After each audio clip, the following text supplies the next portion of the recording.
Hey there, welcome back. It's been another evening and day, so let's go ahead and continue. And I guess when I loaded my game, I had this popped up, but we're already researching it, so I'm going to go ahead and close that. Okay, so to recap, what's going on is we're expanding and exploring. Like I said, very simple. Send your science ships out and send your construction ships to build as many stations to collect these types of resources that you see here as you can. Like this is a really good node. You're getting 8 money and 6 minerals, which of course is way better than 2 money and 4 minerals, although this one also has some research. So you can see not all stars are created equal, but that's fine. We met a race that is almost identical to us in terms of ideology, and of course they immediately became friends. And then we made another race that's like the declining Roman Empire. They think of us as peons, and as long as we don't anger them, they're going to probably leave us alone. They're just happy and content with their failing empire. Or declining empire, I guess is the better way to put it. Okay, so a couple of things. We are generating negative money. I am not panicking yet. There are things we can do. Like we're gathering a lot of resources, so I can turn around and sell them. So, for example, I can sell 1,000 food. I could get 687, which you divide that by 30. That's how many months it buys me in the game. Definitely stuff like that is what you do in this game. You're constantly selling one resource to get another. I am at 0 on consumer goods. But we are rectifying that because this particular colony is going to create more artisans and metallurgists. And the artisans create consumer goods. The metallurgists create the alloys. One thing to understand before we continue is, I'm cranking out districts. You can see I got a whole bunch of them I'm building. I'm building, buildings and industry to help boost how much we produce. I only have 3 population, and I basically have 6 jobs, and not a single person has taken a job at this place. 2 of them are colonists, so they're just generating food at the moment, and then 1 is an artisan specialist, so he's producing consumer goods. Now, I could click on this and prioritize it, so you could see these colonists left their job, and now I have 3 people over here, and then if I hit continue, let's speed it up. This number should have gone up. I got low stability somewhere. What's going on? Oh, because I don't have colonists anymore, their amenities went down. So, so they're refusing to work. So we're going to put them back in their colonist role. And you saw construction complete. When I did that, we'll get past this screen, and then there we go.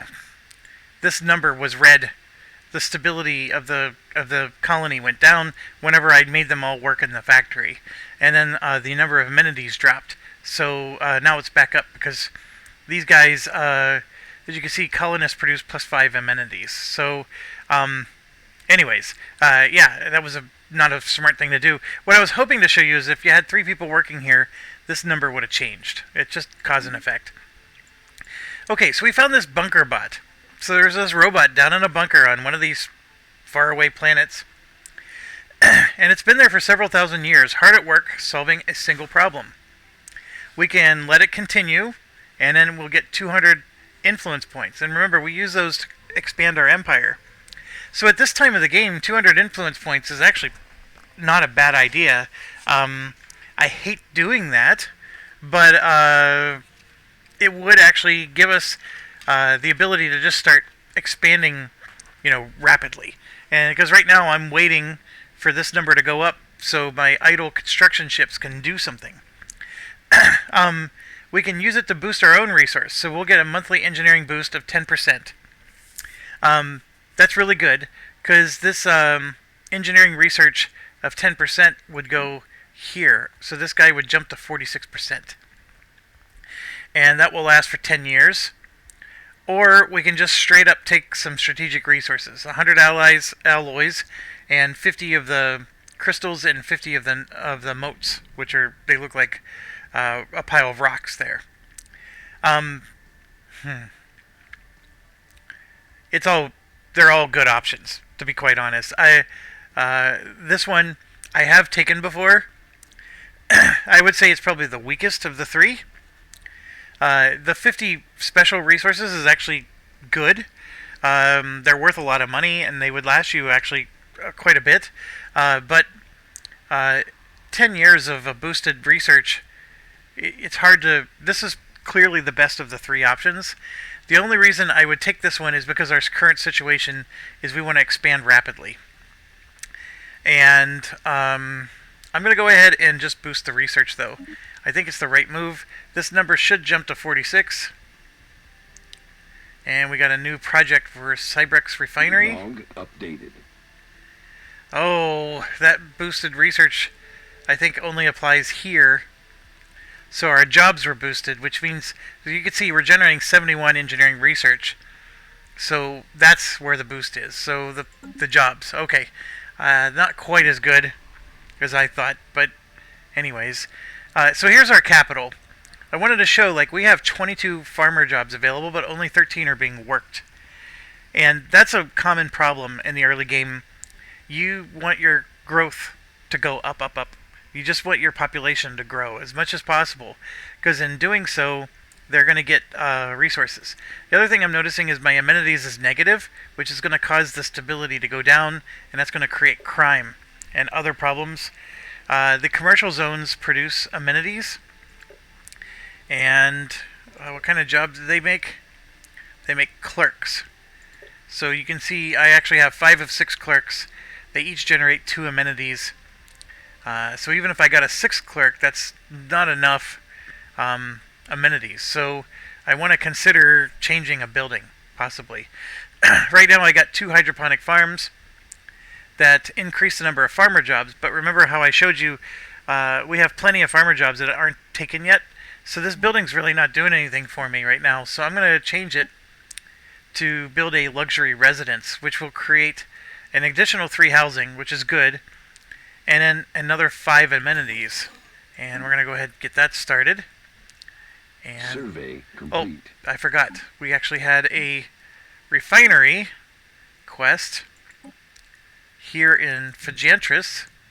So way out here we found a Cybrex refinery. So we're going to go ahead and research that.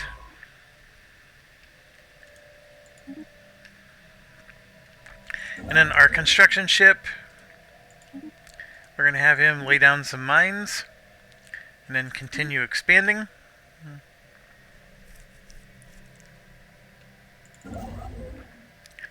Alright, we are going to go ahead and expand here as well. Technology discovered. 4 gas giants share a close orbit around Tianavek. A breeding ground for a large number... Oh, the Tianki. This is where they originally evolved.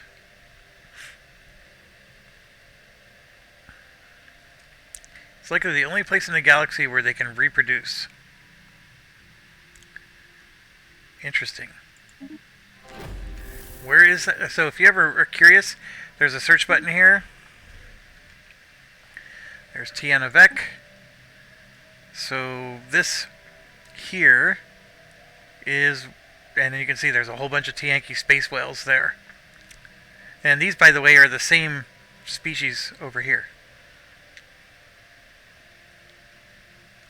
So yeah, I mean the game has some fluidity, and it's really cool. All right, ancient mining drones. So this is not an alien species of race. Well, it's a species, but it's not. This isn't going to be an enemy civilization. This is just some mining drones that were left behind, and so we're basically making first contact with mining drones. An alien empire is making. And that would be this one here. So basically, it's just some alien vessels with a strength 245, and that's it. There's nothing else to talk about. That's a subspace anomaly, which is related to our probe project. And what I can do is let's get an admiral going here. This will make them fire faster and move quicker. And you can see here our fleet strength is 439. I'm going to go ahead and upgrade everybody. Let's get our research in. Oh gosh, both of these are super good. We need the growth speed just for the reasons I just told you. But we also need administrative capacity. I'm going to go ahead and take the administrative capacity one first.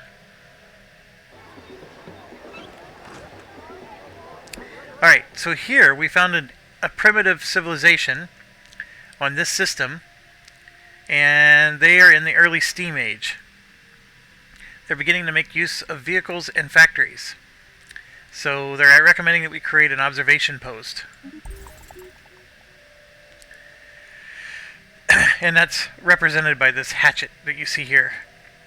So if we ever were to create an outpost here, and this becomes a part of our empire, we can build an observation post, and that observation post will give us a boost to our scientific research, because we're going to be studying their civilization. And you'll actually have options where you can like you can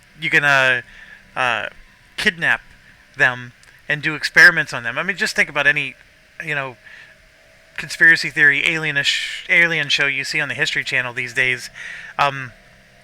All those options are available to you. You can watch them from afar. You could be, Captain Picard, and you can't violate the prime directive of interfering with another race.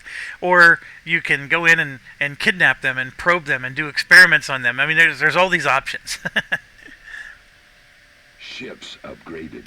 Okay, so we upgraded our ships. It didn't do much to our strength, but I'm going to go ahead and attack these guys. Construction. They're in our way. They are in the way of progress. Okay, I need to pause. Cybrex for mining helium-3. The energy signature of the antimatter weapon that destroyed the facility is Cybrex. Why would they destroy their own refinery? So we got 3 more artifacts and another.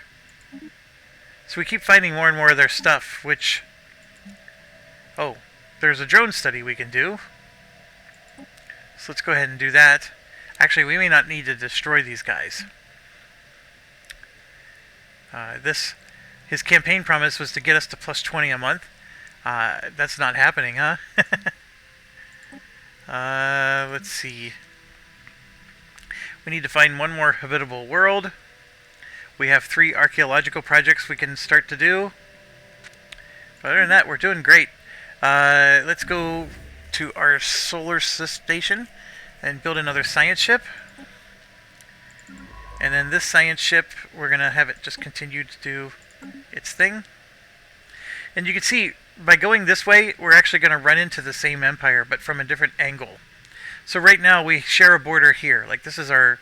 Like, if I build a star base here, if they try to attack us, they have to go through this star system to get to all of our other ones.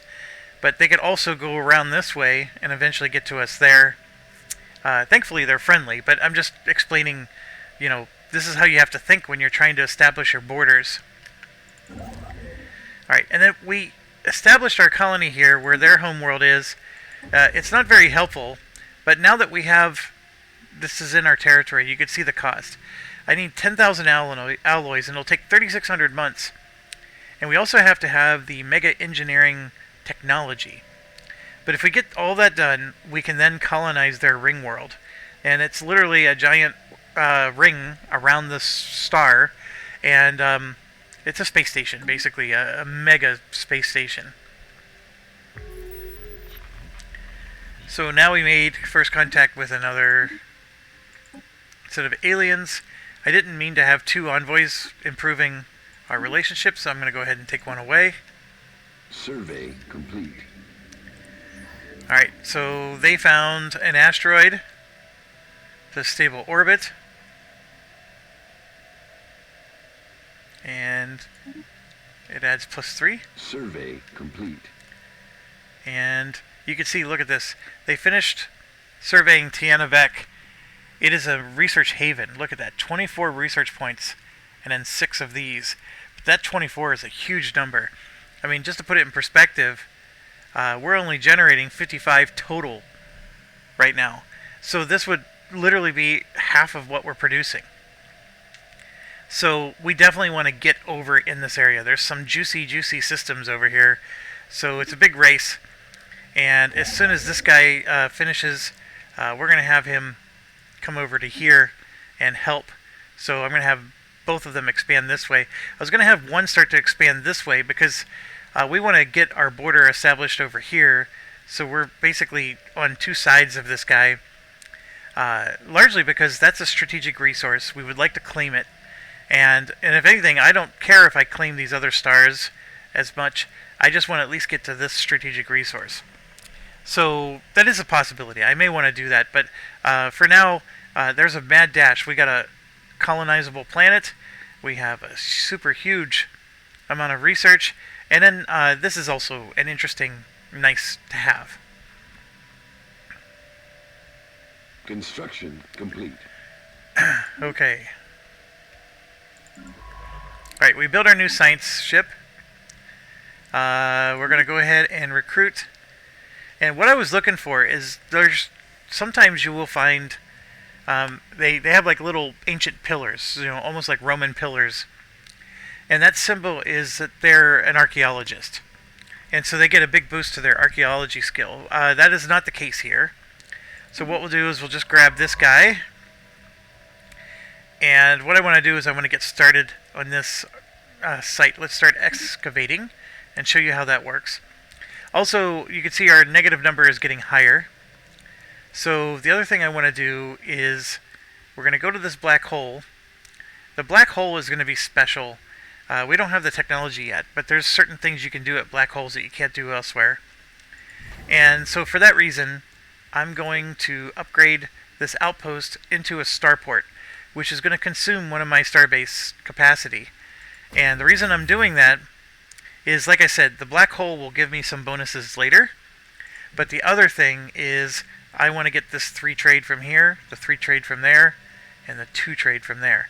So that'll be 8 that goes to help towards helping with our deficit. And here we finished our survey of habitable worlds. So we got 8 of 8. And now we're going to get a really huge bonus to our society. And we also got 800 credits, which helps. Also, you can see here our home world. There's a 1 trade there. I can snatch it. I can snag it if I built another trade hub here. That is only possible. And by the way, you could just click on this to get that. It's only possible by upgrading this to a starhold, which I don't have the technology to do yet. Remember, that option was there for us, but we didn't take that option. Alright, so these Mu aliens are still coming into focus. Log updated. And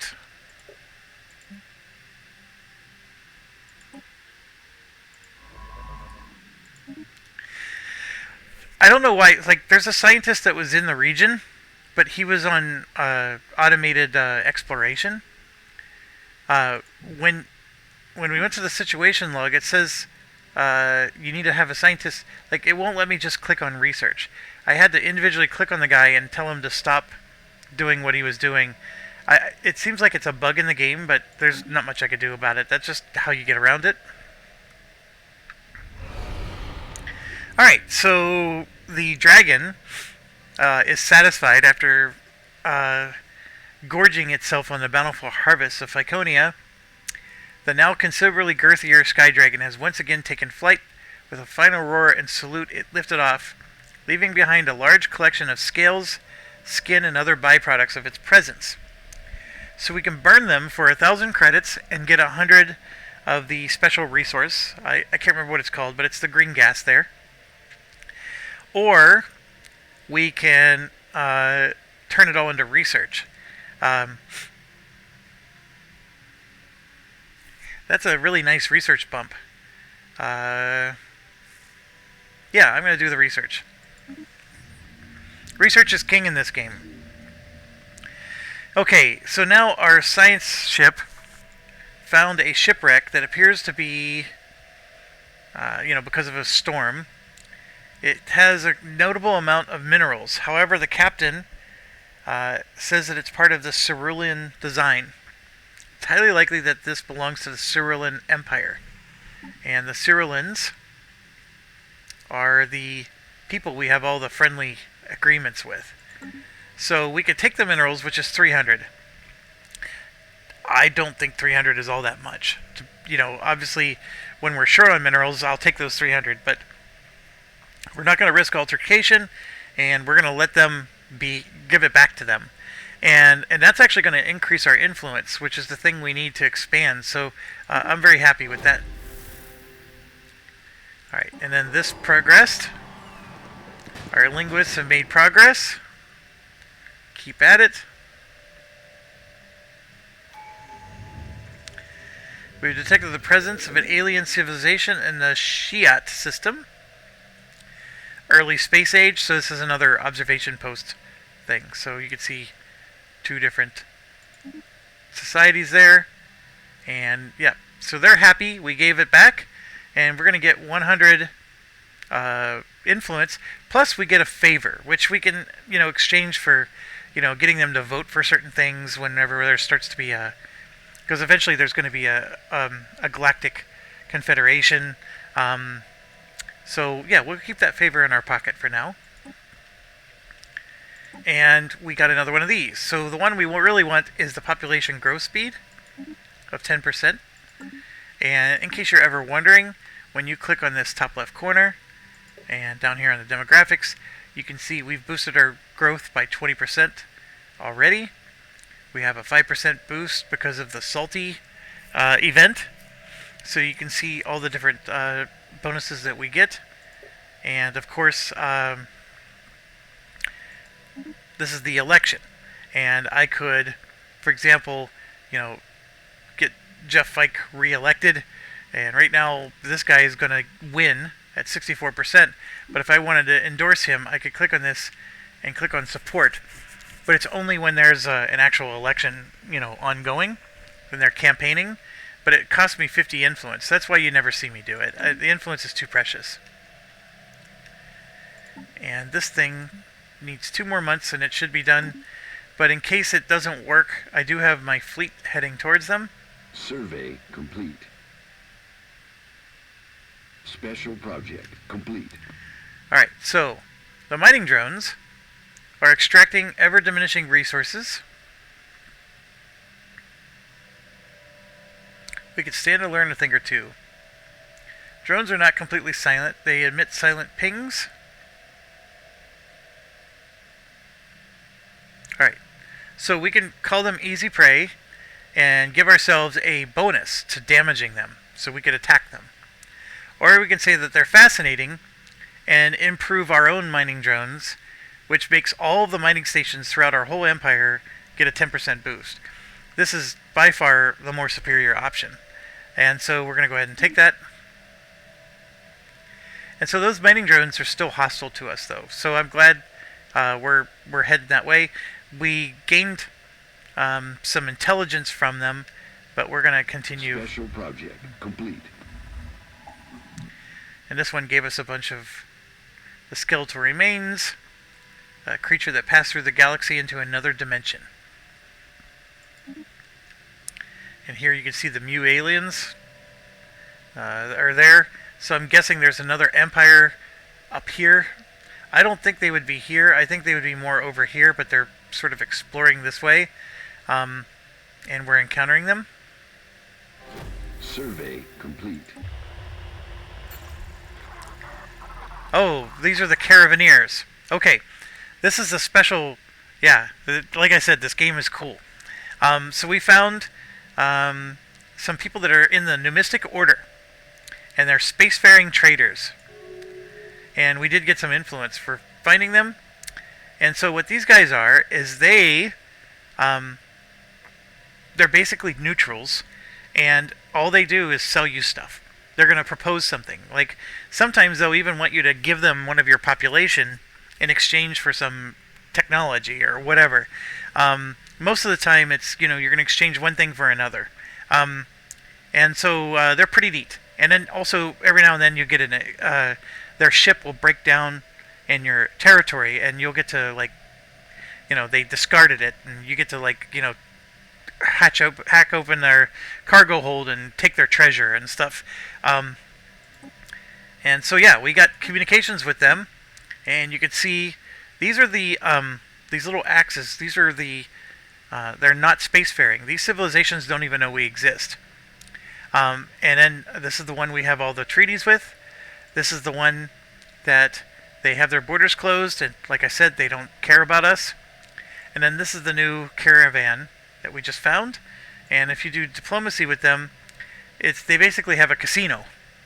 And they have these things called reliquaries, where they're mystery boxes, and they don't know what's inside. So it's basically like buying a pack of baseball cards that's not open. You don't know what kind of baseball cards are in there. It could be the most rare card of the year, or it could just be a bunch of commons, right? This is the same kind of thing.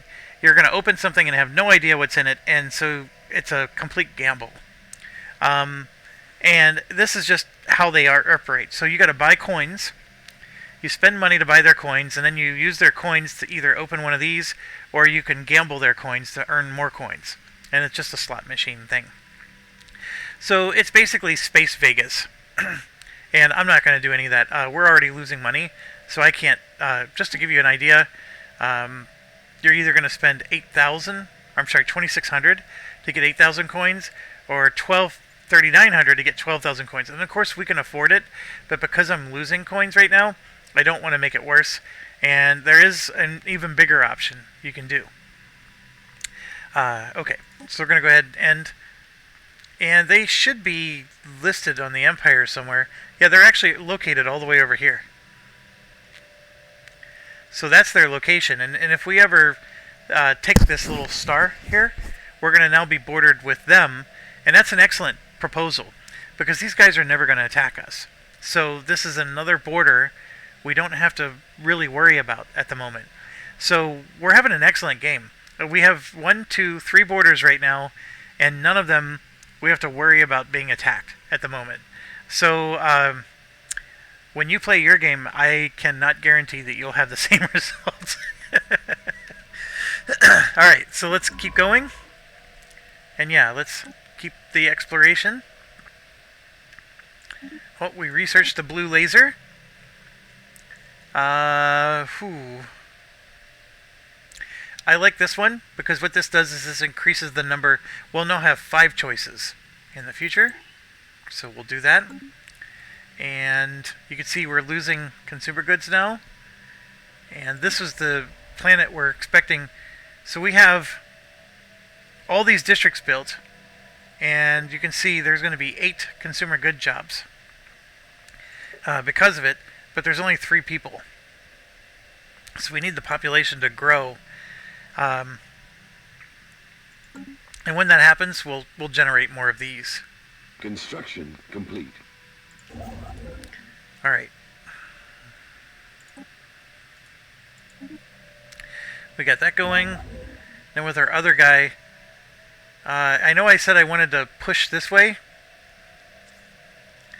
I'm actually going to have him push that way. Anomaly detected. Construction complete. Alright, so we finished our starbase. Now, the starbase, as you can see, it shows up with a nice green border. Whereas you can see here, when it's an outpost, it's just black. So anywhere there's a starbase or a colony, right? That's a colony. So we're going to go ahead and open this starbase. And right now, all it's doing is generating trade, or collecting trade in its own star system. So I'm going to create a trade hub, 2 of them. And each of those extends the collection range by 1. So this will go out 1 and collect that 3. 1 to collect this 3. And then the other one will go out 2 and collect that 2. Right there. Unfortunately, I don't have enough to get to this one. And then over here, there's a lot of things we can build. One of them is that there's eventually going to be something that works on black holes. The other one is we had a technology option that we didn't choose where we could build an off-world trading company, offshore trading company, or whatever it's called. We definitely want to build that one because what it does is it causes each of these to go up by 2. So this 3 will turn into a 5, that 2 will turn into a 4. So it makes the trade value go up by 2. And that's when you're having a space,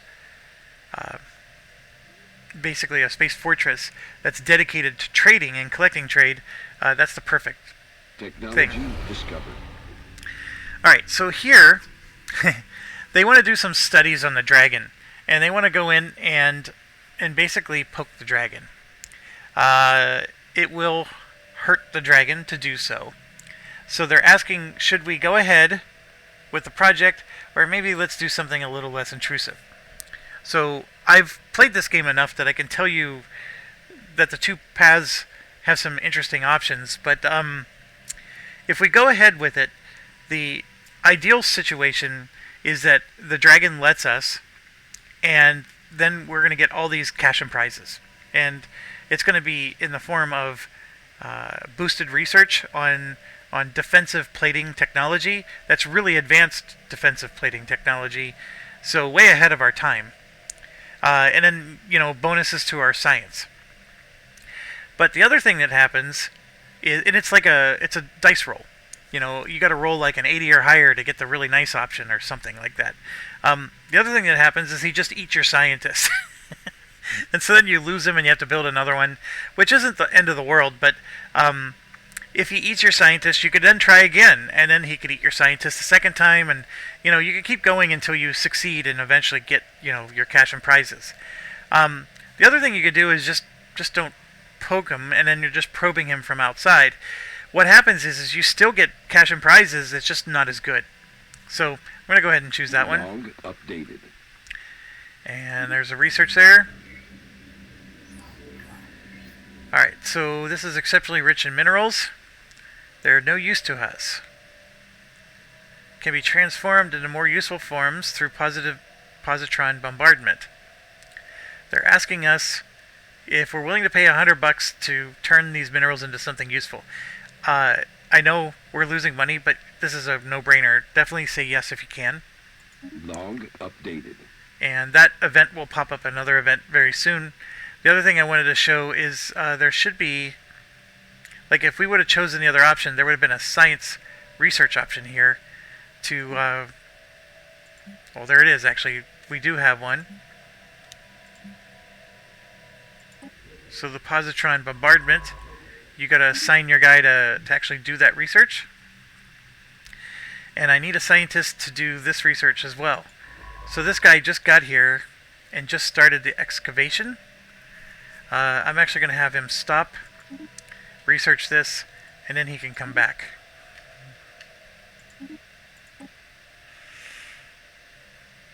Alright, so now we get some choices. This is decent. This is actually good because we have missile firing, but the destroyer is the best option. It also makes our command limit. So the command limit is 11. The fleet size is 20. I'm sorry. This is our naval capacity. We have 11 fleet size out of 20. 20, of course, being our maximum. We get penalties after that. The command limit is how many can you command under one admiral. So right now you can see our admiral has all 11 under his command limit. And that command limit goes up by 10 based on that technology that we just started to research. And we're very soon going to have our first battle here. And you can see like a little message popped up. And right there's the mining station and the mining drones. And they're currently heading towards a star, but I'm going to tell them to go right for them. And you can change your stance. So right now we're passive. We can change them to aggressive. Passive is good enough. Yeah, we definitely want them to attack. And let's go. Engaging enemy fleet. Now, of course, while this is happening, other events can pop up from time to time. So here we got a solar sail ship that gave us a bunch of engineering research. Survey complete. And this was the orbital positron bombardment, and now we have a +6 to our minerals. And if we build a mining station there, we're gonna get 6 minerals for the rest of the game. I mean, that was well worth $100. Okay, I'm gonna go ahead and pause. Let's lower the speed to normal speed. And what you see going on here is our ships are attacking theirs, and this bar on the top is like their shields. So, and then right there, that 204 drop, that means we destroyed one of their ships. Because the green is their, like, basically what it's saying is their green hit points are so low that when we destroy one of their ships, they right there, you can see the green now dropped. And now they're down to their last ship. Detected. And they got 39 strength. And boom, we just won. Okay, couple of things. Obviously, we're going to be damaged. We got to go back and heal our ships. That's no problem. We didn't lose anything. We ended up getting... we're at 94% of our original hull point health. At 90% for our armor. And basically, we dominated. I mean, and that was expected. They only had a strength of 200. We have a strength of 400. We were double their strength. So the other thing it does is it shows your outcome. We destroyed their mining station and all 6 of the drones, and we lost nothing. And it even shows you where the damage went. And you can see the small cutting laser was their best weapon, and for us it was the small red laser and our nuclear missiles, and so forth. Okay, and then here you can see we did most of the damage with that. And we had 21% evasion. Alright, so just some nice basic information. Now there is a science project. And basically it's the debris from the mining drones. So if we come here before time runs out, which is only 90 days. And by the way, I kept saying months. I think everything is in days in this game. That makes more sense. So it takes 90 days. And then this just disappears, like the space debris is too far gone. But if we get here in 90 days, we can research it, and then we get like all kinds of we'll get research boosts to specific technologies, because like maybe they're using an armor plating, or they're using that mining cutter, right? Like a laser. So we'll get a research boost towards that particular laser. We'll just get generic research bonuses, etc. And that shows up here as a timed project. Now the problem is it's way out here, and I do have one science ship that I can send, so let's try it. We're going to send him to go research, and then this one we're going to send to do an upgrade, which can only be done at a starbase with a shipyard, and there's only one in existence for us. That means they're going to go wee all the way home. And then once they get there, we'll repair them later, but we're going to go ahead and upgrade them first. I've learned that if I upgrade ships, they repair automatically. So I don't have to do it as 2 separate actions. And then this science ship, we're going to turn on the auto survey again.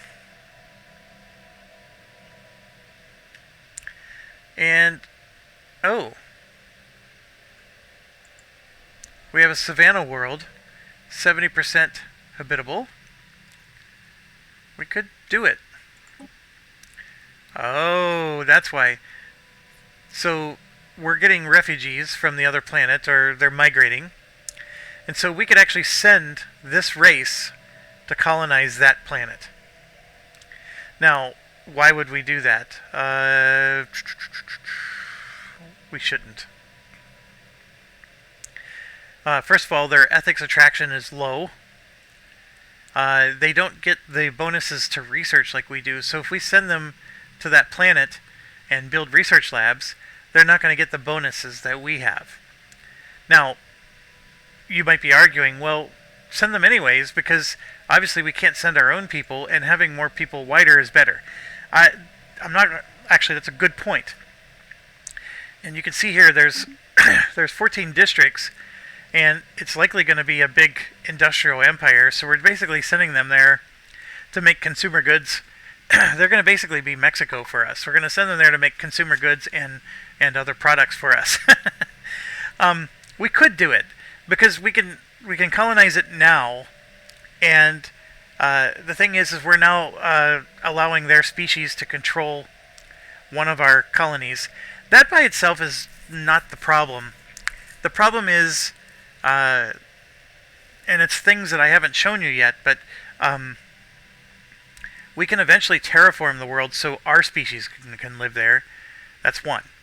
Two, we eventually get technology where we can improve our species and give them better abilities. And if we do that, then these guys don't benefit.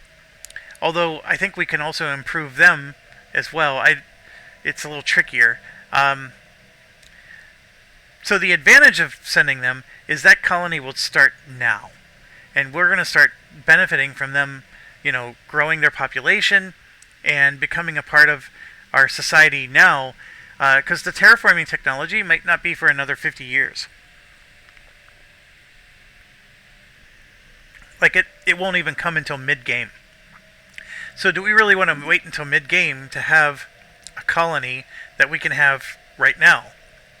It's an excellent question, and just to show you the mechanics of the game, let's do it. We'll send them, and the cost dropped, which is good. So we're going to send this race that is pleasant towards us to go there. It's called Mric Prime, and we can rename it. We can call it Alien Prime. These are a bunch of aliens. Alright, so we'll do that, and they're going to be in our little network of... So they will all benefit from the same governor here, and they actually will get a bonus to their research because of that. Let's speed up the game.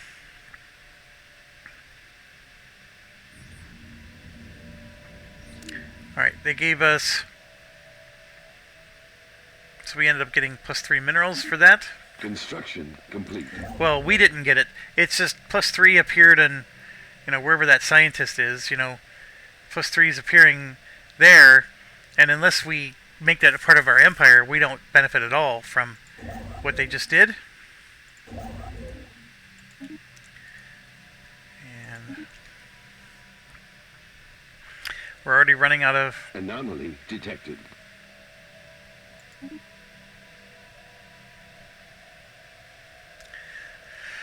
Okay, so there's still 1,600 days for us to get there, and the guy's already here, I think. So I think he should make it.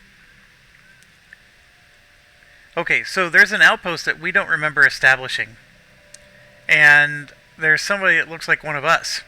He's expressing an interest to return to us and become a leader.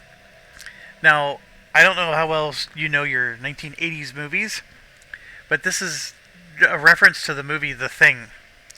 And just a basic plot of The Thing, there was an Antarctic substation, which looks a lot like this, and I don't know if it was like a cryogenically frozen, there was maybe a frozen species that warmed up. I don't remember the whole, details, but basically an alien species ended up getting inside of somebody, because it's like a worm or like a sludge, and so once it became a part of them, it started to mind control, it took over their body.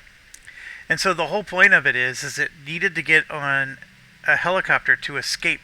So basically it turned into a horror movie, or a thriller, because he's killing the other people, and he's also spreading this disease to some of the other people.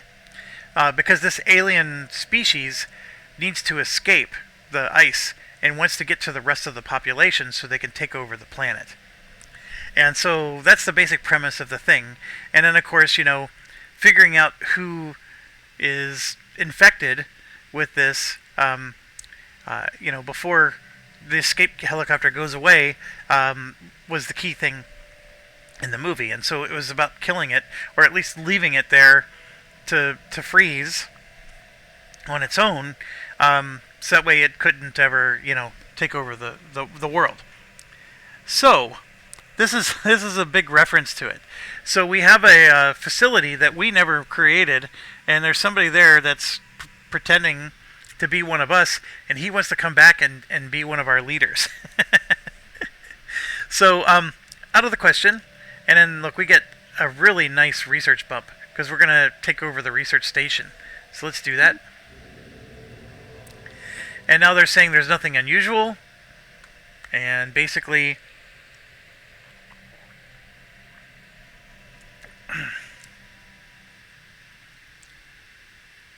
it was made of a mineral outcropping, and more alarmingly, that sole inhabitant, the thing, has gone missing and is nowhere to be found. Construction complete. Alright, so this black hole finished. It's 2 trade hubs, and you'll notice that this little ring symbol disappeared. Because now it's a green number, because it's a part of our empire. So you will see that the trade routes here, we are collecting 8 trade from it, and that 8 trade is now going back to Seoul. So it goes to here, and then to there, and it is possibly going to generate some pirates, because it's more trade than the locals can protect. So it is a potential issue. But yeah, so we're sending 8 trade back, but as you can see, we're losing 50, so it's not nearly enough. We increased our admin capacity by 10, so now we're temporarily back in the green, if you will. So we're underneath the admin limit, and then of course we also can build an administrative park, which we're not going to do at the moment. So this is the other food building. So this is an extremely important one. Out of all these, the most important, in fact. So we're going to go ahead and get that. That was a good one. And then we're going to continue to expand. And then this one is also going to expand. Complete. The Dragon watched our science vessel attentively. It did not react as we subjected it to several deep scans. The most thorough we are capable at our current level of technology. They provide us with fresh insights, though the secret behind its scales remain elusive, because we didn't go in and poke it, right? The poking was it was going to try to bend back one of the scales or whatever. Although our researchers are forced to admit defeat on that matter, they assure us, nonetheless, to be able to put up the knowledge to good use. So we still got 985 research for society out of that.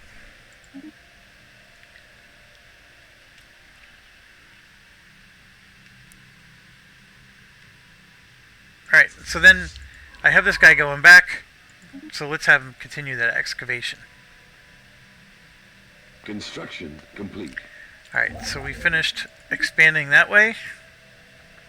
Our special time project still has some decent time left. Alright, so these are the caravan people.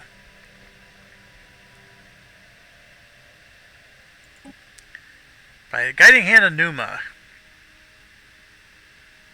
Advanced materials, so perhaps a deal could be made. So what they want to do is, if we gave them 300 alloys, they would give us 5 artifacts. Now, artifacts, I didn't really discuss those too much. I don't have 300 alloys, so I have to say, come back to us later, because maybe we will at a later time. Construction complete. Artifacts do different things. We have 40 of them right now, and we could sell one to a private collector to get some money. We can spend 2 of them to get 101 unity, which is this here. We can spend 50 of them to get the secrets of the Cybrex, which is actually what we want. Because remember, that these are the precursor race that we're still trying to learn about. Or we can do a Planetary Decision, which I haven't talked about yet. It costs us 2, and it makes the decision available to inspire the people, and we'll talk about that. And I also have a relic here, the Warforge. So I can spend 10,000 minerals, and it'll produce 5,000 alloy. It also costs 150 influence.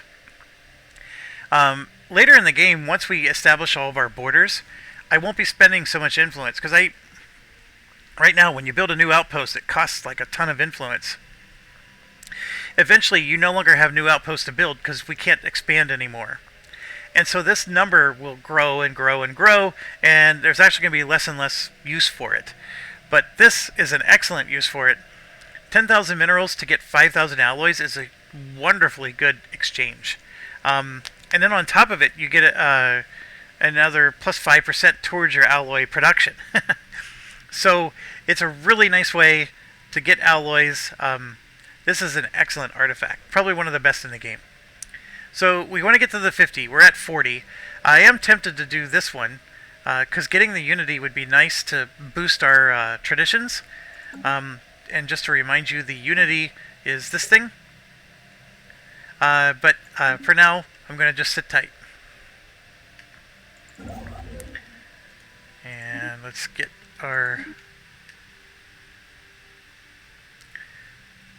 Alright, so we told them maybe later, and they came back like just a couple days later. We're still nowhere close, so we're going to have to decline the offer. Now, I could have gone into the market and bought alloys, but you can see it's really expensive.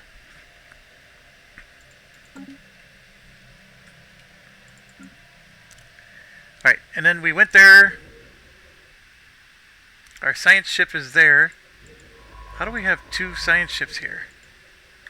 Oh no. I think I clicked on... Yeah, this one needs to... Yeah, he's there to survey. Construction complete. Okay, so now there's another empire that was able to establish contact with us. Another democracy. Oh my gosh. Oh, I assure you folks, this is not normal.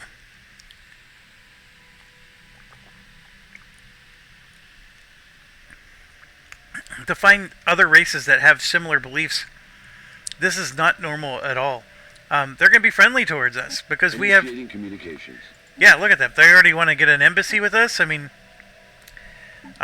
they should be positive. Where are they? Yeah. Plus 45.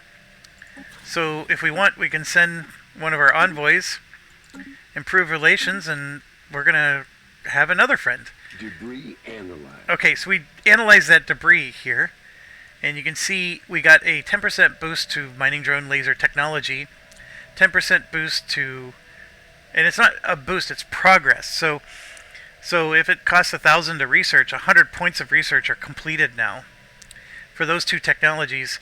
And then we got straight up raw research points. Alright. So there's two guys here. That was what was confusing me. And I'm going to send him back to this region to keep surveying over there. Now this race we found, they're way over here, you can see. So this is the one that's friendly and next to us. They're also friendly, but they're behind him. And it's still nice to be friends with these two.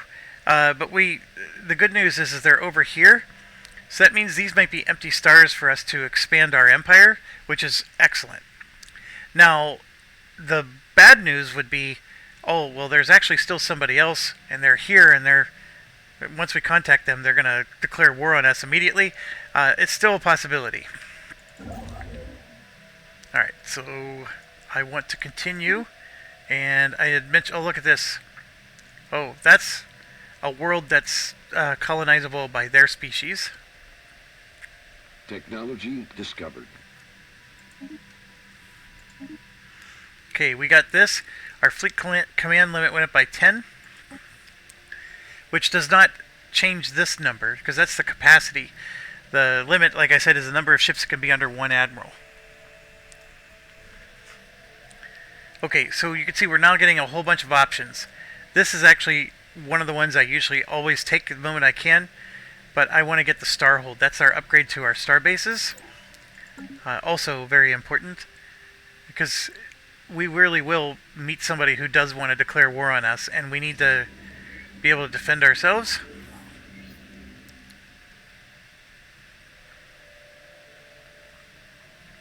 So we got valuable data. Establishing colony. So our -6 turned into -0, and I'm assuming it's because, look at that, we got a second worker. The population grew, a second person went, and now they're producing more of these. And that's how it works. So we want the growth to happen, is we don't want all this unemployment. Well, it's not unemployment. What is that? We want the workers to be filling all the roles, all the jobs that are available. So ships upgraded. Yeah, so now our ships are back. We upgraded them, and you'll notice they don't need to be repaired anymore. So just a little trick. This is a very big one. Oh, right there, terraforming. Oh, this is awesome. We're not mid-game, folks. Construction complete. And look, we can actually harvest this type of resource. So we're going to go ahead and do that. There's 2 over here. I could send somebody to do that one.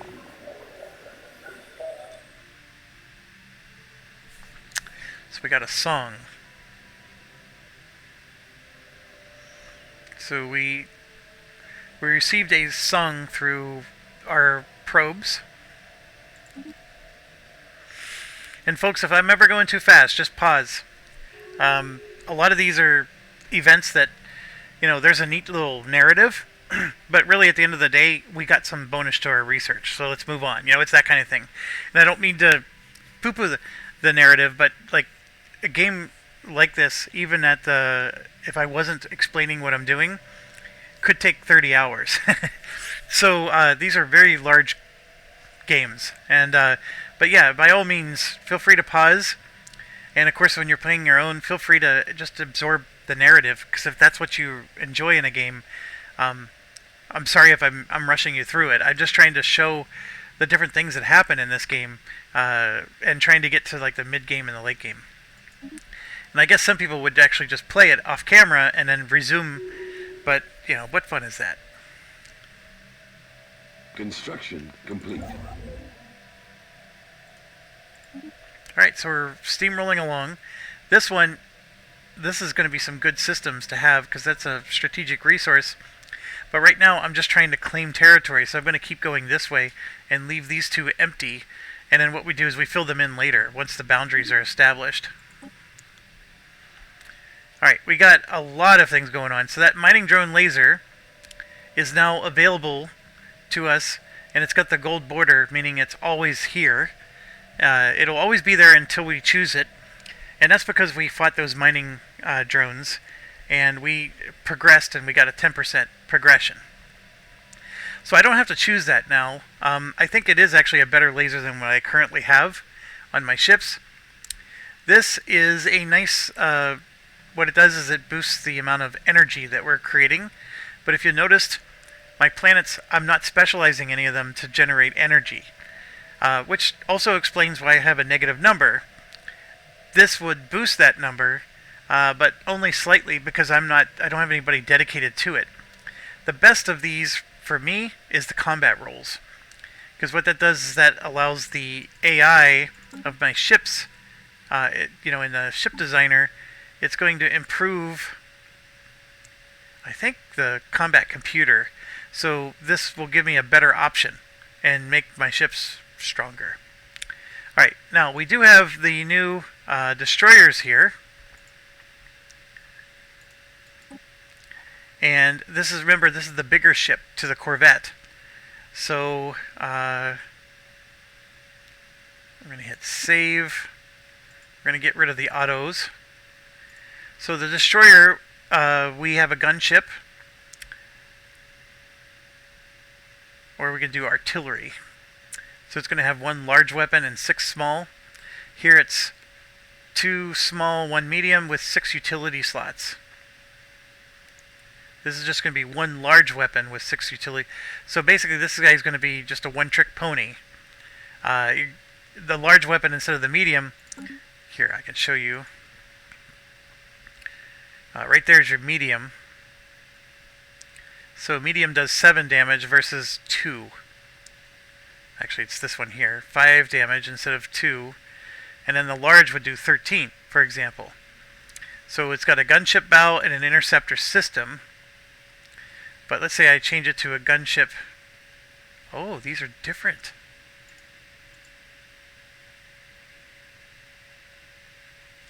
Let's say I change it to that one. So now it's just going to have a large something something.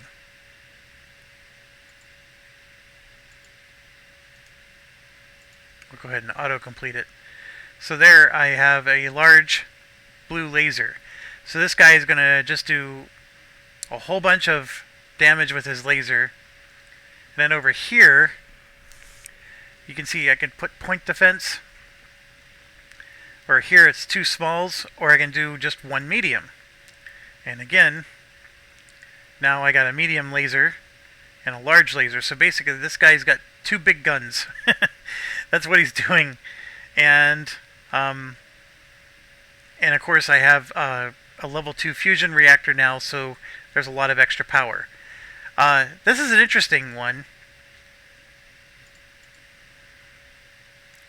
I tend to believe that having more smaller weapons, although don't do point defense. Point defense weapons are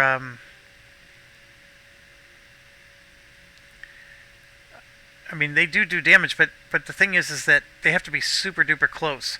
It's for when you're being swarmed by, the enemy. That's why I don't recommend it. I would recommend this one instead. Then if we auto-complete that ship,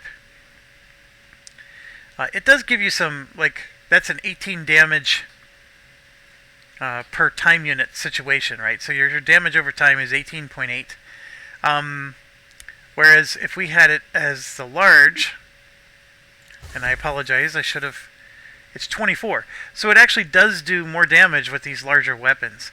But, you know what? Let's try it.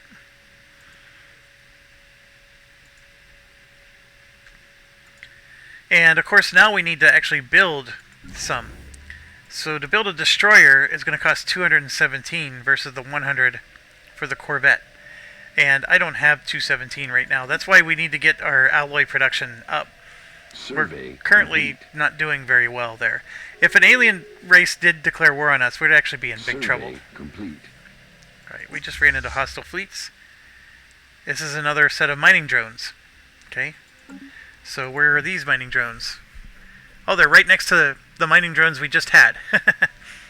So, but those ones have 700 strength. And here you can see we're still only at 500. So those mining drones would actually defeat us. So we got to be careful there. Anomaly detected. And I'm going to send our science ship to continue surveying. Construction complete. Here we finished another one. This guy is waiting to figure out what to do.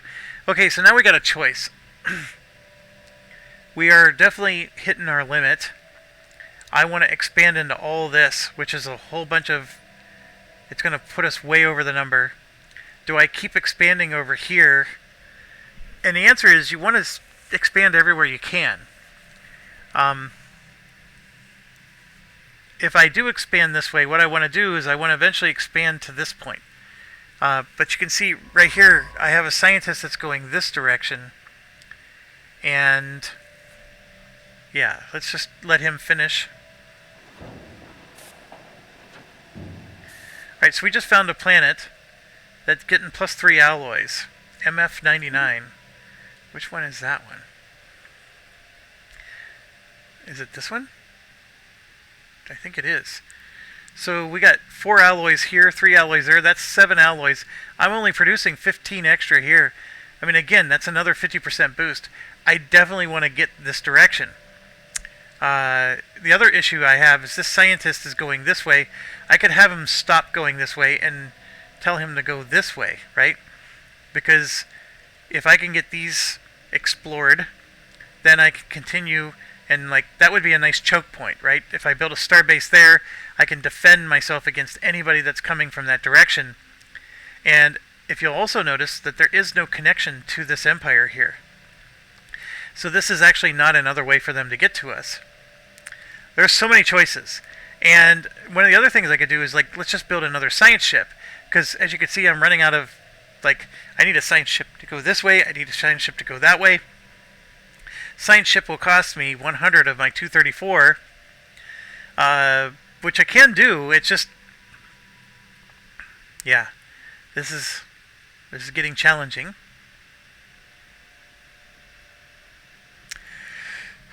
I need to start building some destroyers to make my fleet a little bit stronger. Sorry about that. So do I want to spend another 100 alloys? I got 1, 2, 3, 4, 5. I think I told you I wanted to get around 7 or 8 by steady state. And so that does mean I need to produce more. Yeah, I'm going to build another one. In the meantime, I will have him expand. Oh, I don't have enough influence anyways. Anomaly detected. So this guy is at skill level 5 out of 8.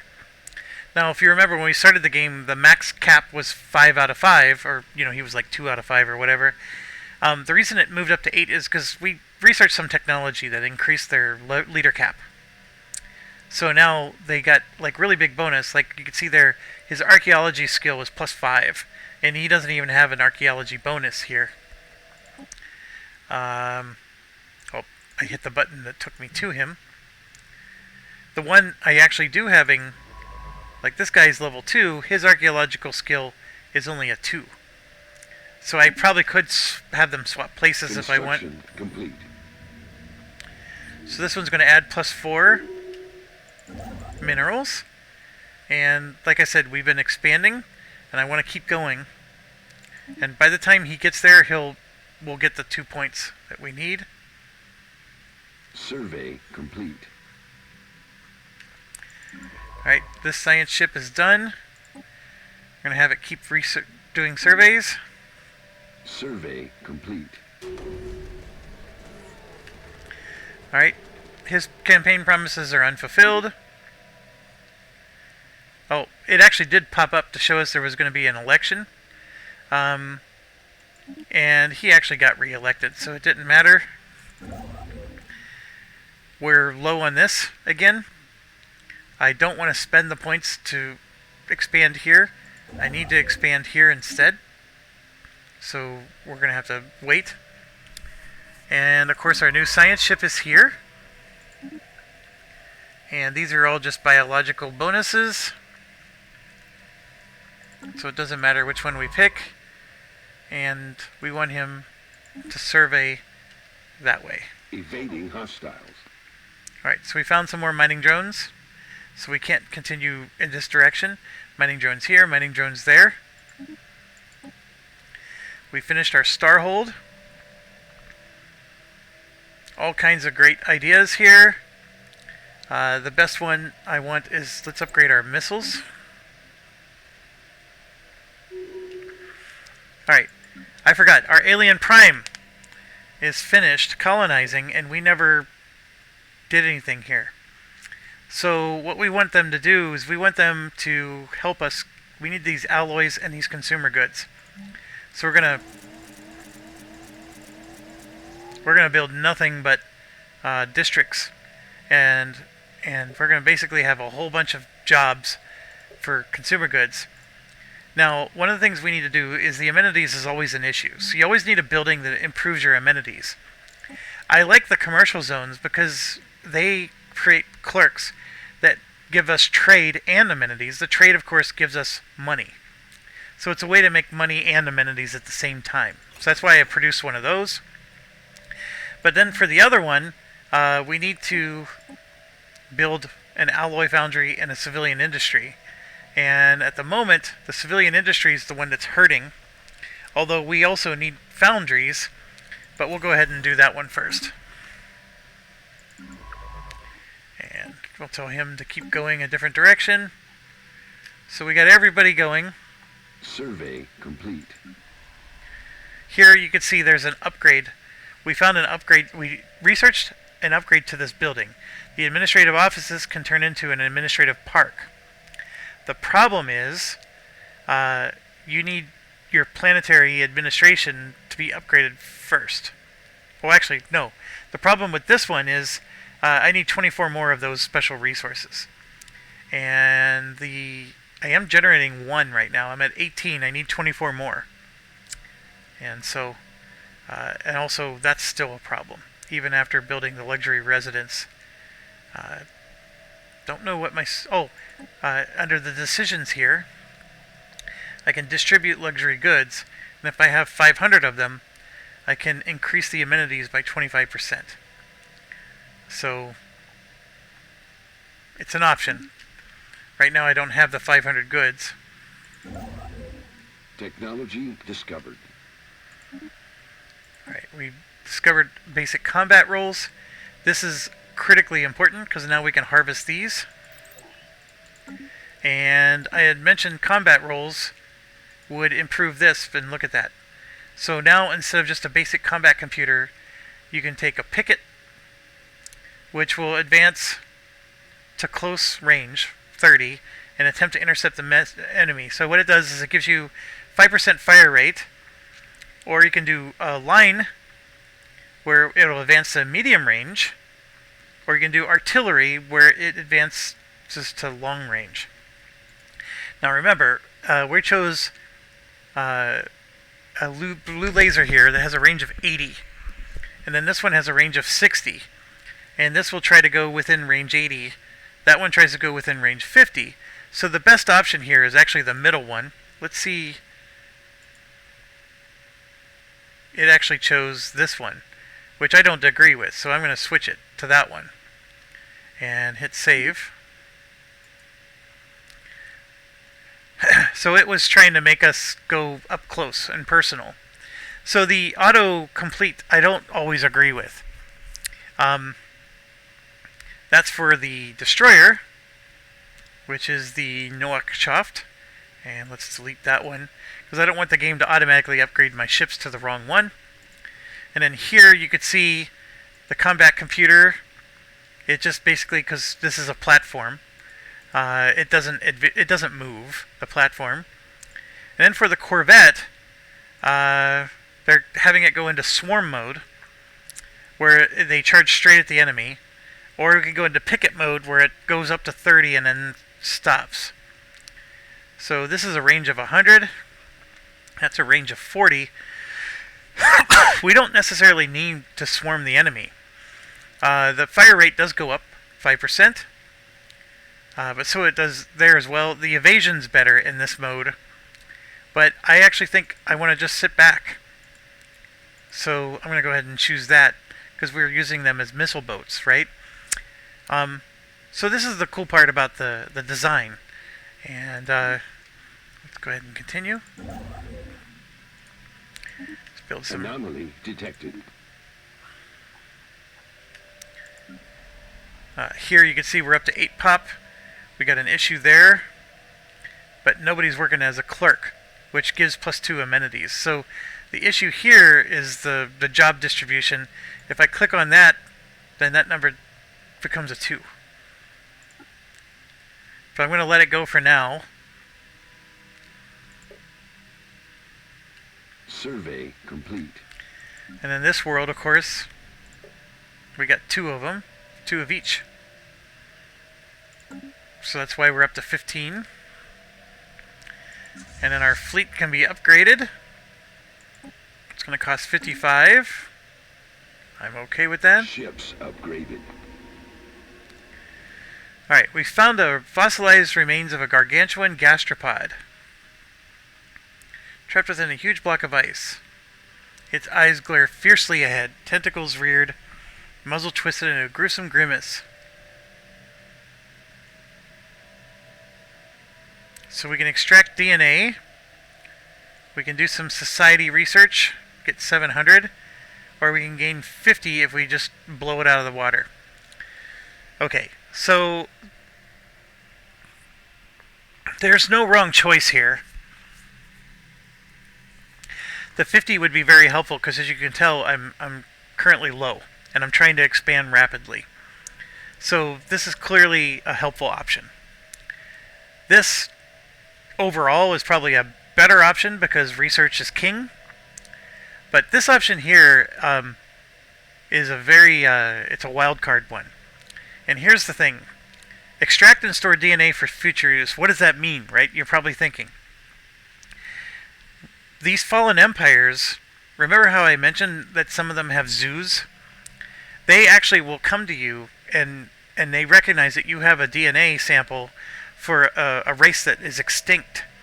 And so they'll ask you for it because then they're going to like clone them and put them in a zoo.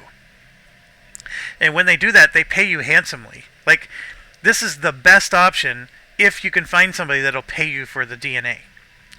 Obviously, these two are more immediate options. So I'm going to choose this because I really do like that option. And these guys are caretakers or something. I still haven't figured out what exactly they do. If you Google them, it will tell you what a conserver does. I'm still not convinced that they're keeping zoos, but conservation, that's sort of what I'm thinking. But anyways, let's go ahead and keep the DNA. Construction complete. Alright, so we're still 20 short, but by the time we move there, we'll probably have it.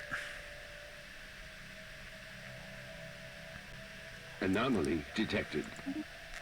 Now, one other thing is, as you can see, we're getting very low numbers in our factions.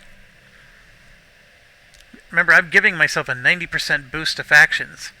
There's 40 population here. I'm actually getting a really nice boost here of almost 2. We're getting a deduction of 1 because we have all these agreements. So we're actually losing 1 full influence. That's why I was saying that sometimes you don't want to go into these agreements because, we're hurting in the influence department at the moment. But we're going to go ahead and just limp along. Survey complete. Okay, so this is the archaeology thing. And this is no different than the other stuff you've seen. There's a progress bar that goes from left to right. We don't know how many progress points there's going to be, but we just made it past the first one. And so at the very heart lies an overgrown processional entrance. And basically, we're going to just keep going. But we found 5 artifacts. And it's just like before. This will progress 90 days. Then it rolls a die. And it's got a difficulty level of 2. We got a skill bonus of 2. Which means that we're well equipped to handle this type of excavation. So the chances of us breaking through are going to get better and better. And here you can see it even tells you the dice outcomes there on the bottom right. 50% chance. If the result's 5 or less, it adds 0 clues. If it's between 6 and 10, we add the clue. If it's between 11 and 13, it adds 2 clues. And then if it's 14 or greater, it completely finishes the chapter. And you can clearly see that it's a D12 die because of 14 is not possible. So, or maybe it's a D10 die because it still says 0% with an 11 through 13.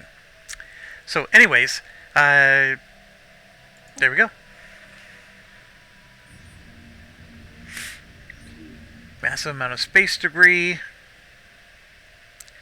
So it's going to add +3 to a particular planet, which is great. Alright, so we now met a science directorate. So this is a race that could declare war on us or whatever, but usually a science directorate is not going to be too evil. So we're going to say hello. And I don't know where they're showing up on this. Oh, they're back here as well. So everybody so far is in this direction. We got this weird path here we're going to eventually run into somebody else down here, and I need to colonize these, because these are all awesome resources.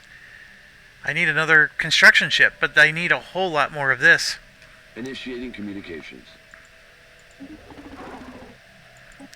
Accepting an embassy does not hurt you. That does not make this number go down. Anomaly detected.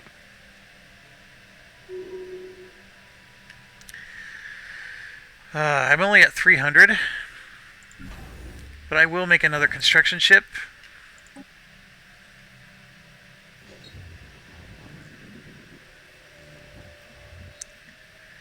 Okay, so a scientist basically did something awesome. And so we can offer him a position, so he'll become a scientist, and we get +6 minerals at that location, or tell him to stay where they are, and the research speed and anomaly discovery chance improves immensely for that particular scientist. I like to give him a position, because what ends up happening is, I don't go here very often. Where's the leaders? So here you can see I got 2 governors available. And this is the new scientist. He's got a 10% bonus, and then he has particle bonus. So what you want to do is go here. That guy is researching particles at the moment, and he's just, a level 3 with a 31%. So watch what happens when I put this guy in. That just jumped to 54%, largely because the 2 match, but then he automatically gets a 10%. So this guy is just a genius, and we got that from that random event. That was well worth it. Alright, so I got a construction ship that's just sitting here doing nothing, largely because we don't have enough influence. And so I'm looking to see if there's anything he can do. And then, of course, I was a little bit of a bonehead, and I built yet another one. Construction complete.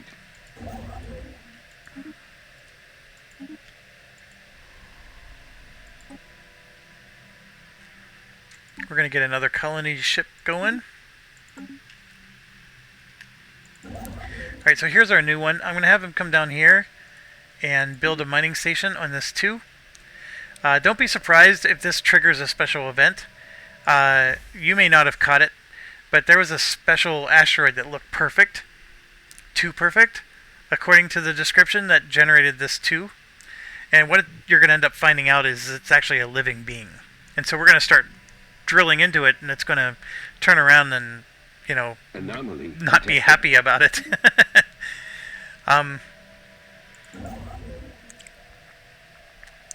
Yeah, we're just still sitting there.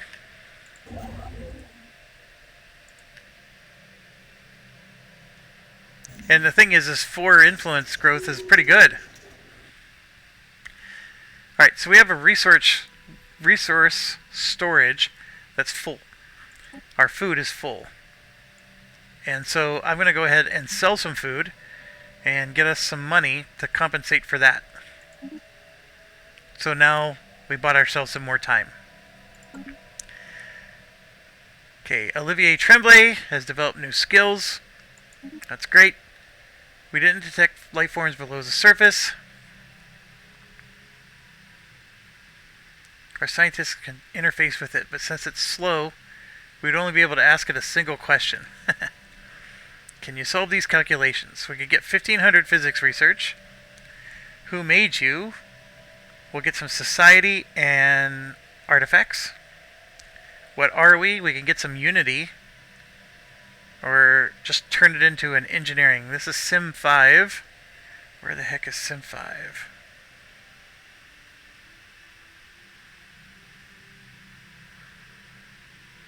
Well, we can hit this button.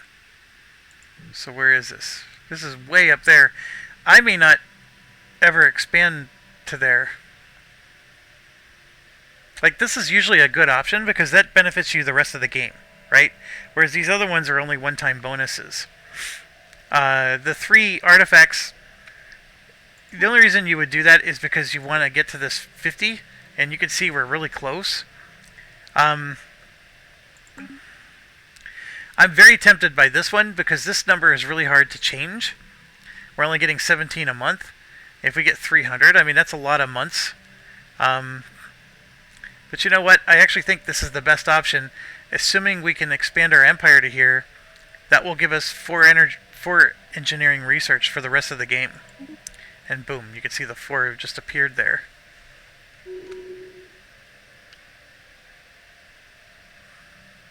Survey complete. There's a hidden factory on Alien Prime. Alright, this is an interesting one. One thing, anytime you get these event chains, if you're ever curious, just use Reddit. Reddit, somebody has researched what all these events do, and they'll tell you, okay, if you choose this, you have a 50% chance of this happening. This factory is going to start making our citizens disappear. So, it's a very interesting one. I usually destroy it, but I've never actually tried to play it out to see what happens if we leave the factory going. Okay, so we researched something, and now we gotta... These are the technologies that will get rid of the tile blockers. It's never a bad thing to research, but I'm going to do naval capacity plus 30 because we only have a 20 right now, and that'll change it to 50. And then here, this is a rare technology, meaning that if I don't choose it, the chances of it coming back again are going to be really small. So it's not the best in the world, but 500 extra points for a defense platform, which we own 0 of right now, it's still decent. Okay, I need to refill my coffee, so I'm going to pause this video, and I'll be right back. Okay, let's continue.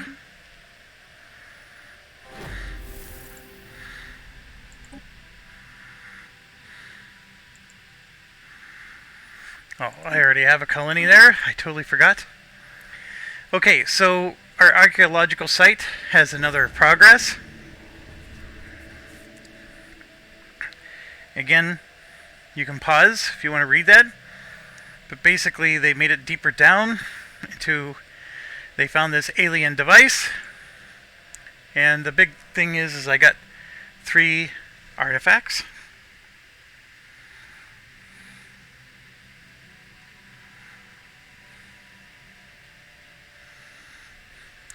Alright. The difficulty did go up, so I'm now at a disadvantage. So it'll take a little bit longer. Complete. This little red thing means I have unemployment.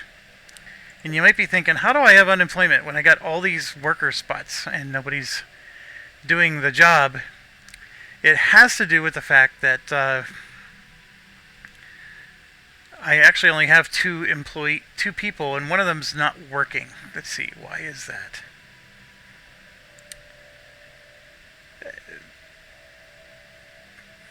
So first thing is, there are certain jobs that are only for specialists, and then there's other jobs that are only for workers. So you have different types of people, if you will. Specialists, you know, up here, and here you can see that one specialist is unemployed, which I don't understand why that happened. So if I do that, then he's no longer unemployed. So I think he was just being a jerk. Anomaly detected. So by prioritizing this, Instruction complete. we got 10 amenities. They're very happy, and we're even producing a surplus. Yeah, see, that's what you get for trusting alien races, those lazy bums. Alright, so we finished this, and I got all kinds of stuff. Like, this is really good, but I want to continue, but you can see I'm still lacking the influence. I'm over my limit, which is also... Ship under fire. Alright, a couple of things happened here. We found a natural wormhole. That's this here. So this will connect you to another part of the galaxy. It could be annoying in the late game because people can attack you through it. But anyways, we found one, and there's not much we can do about it now. Eventually we get some technology that we can go through it. So we located a source of movement, and basically it's a amoeba. It's a juvenile. Looks like it was separated from others.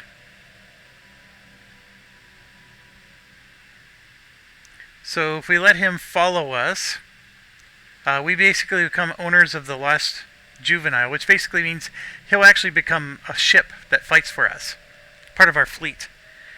We can keep avoiding it, which requires a study, or we can kill it. And if we do, we get a 33% damage bonus, and we'll get 1,000 credits for every space amoeba that we destroy. I'm going to go ahead and just let it join our fleet. Log updated. It's not the best thing in the world, but... So here, that lost juvenile is now a part of our fleet, and it's got a 45 strength. So, like I said, it's not the best in the world. We can spend 88 to upgrade our fleet. Let's go ahead and do that. I can also build a destroyer, so let's get our first one built. And we also encountered somebody. So let's see if we can establish contact. And I was concerned I was eventually going to contact somebody down here. That's why this guy's coming down. We got to figure out how to get this number up. Evading hostiles.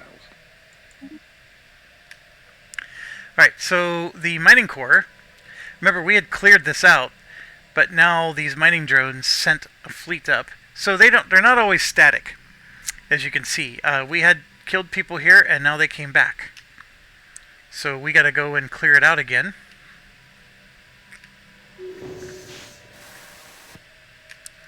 So we got a derelict ship. Log updated. Yeah, we'll do that.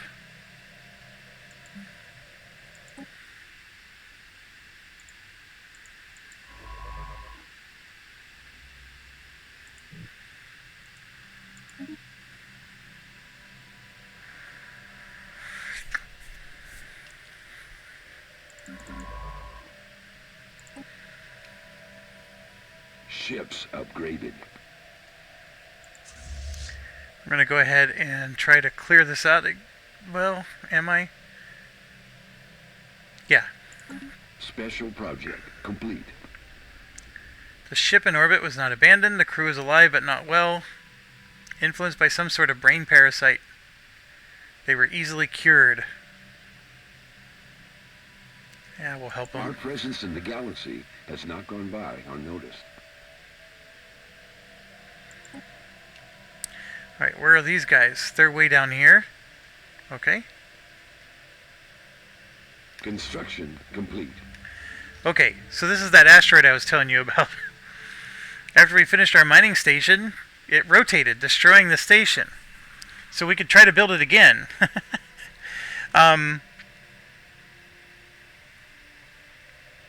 Or we can do a study. And we're going to do it and do a study.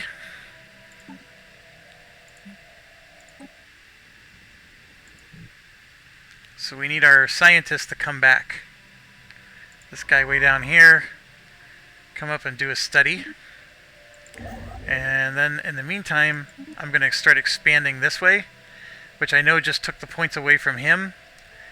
But right now I don't see anybody near us up here, so I think we have some time. How much time, I don't know.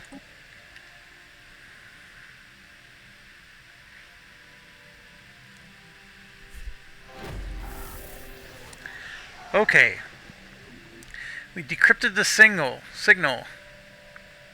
Archaic form of one of the Fike languages. A renowned Fike playwright who lived 600 years ago.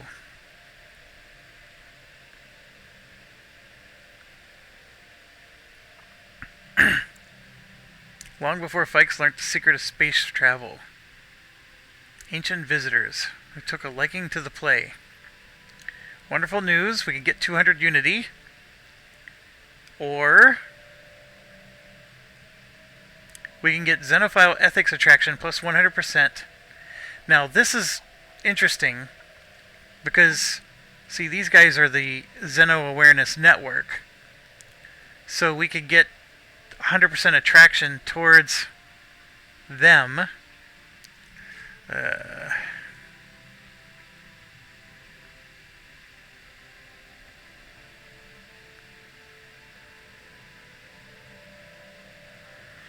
I'm going to take the Unity and then have that guy keep going.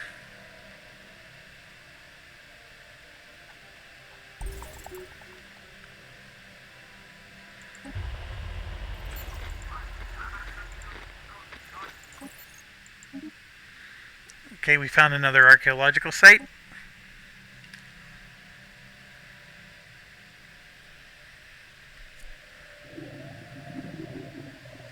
Okay, the amoeba juvenile that joined our fleet appears to have reached full maturity. Now an impressive adult, she is no less loyal to the ships that gave her a new home. Her time spent with the fleet has encouraged adaptive behaviors. She is a more formidable presence in the battlefield than others of her kind. What do we name her? Let's name her Bubbles. I like that. So Bubbles, as you can see, has a fleet size of 4, and her fleet strength alone by herself is 522. Meanwhile, my entire fleet is 573, and then my destroyer is 106. I'm going to send my destroyer up there to help them. And then Bubbles also up there to help. Construction complete.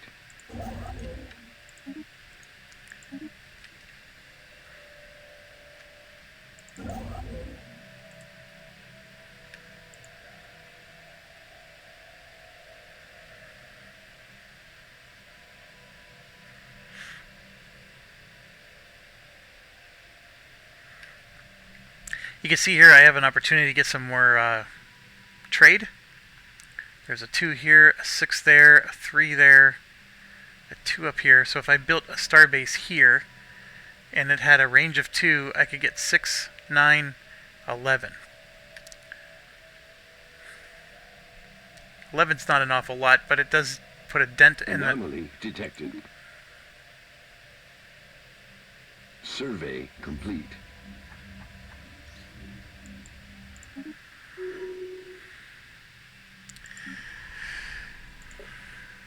Okay, so we can upgrade this. Now, here's the problem. If I upgrade it, it has an upkeep of the special resource. And you can see I'm only generating 1 rare crystal. So if I upgrade this, what it does is it just creates more jobs. It doesn't make the jobs produce more. It just creates more of them.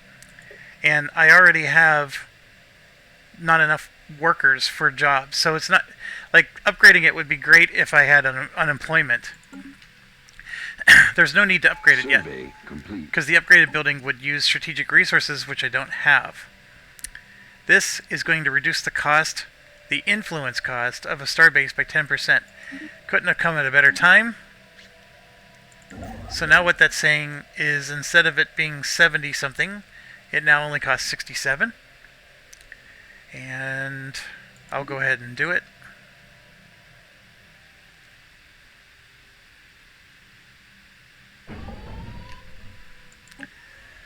So I got low stability, and it's largely because of the amenity problem. And so yeah, I'm going to stop specializing.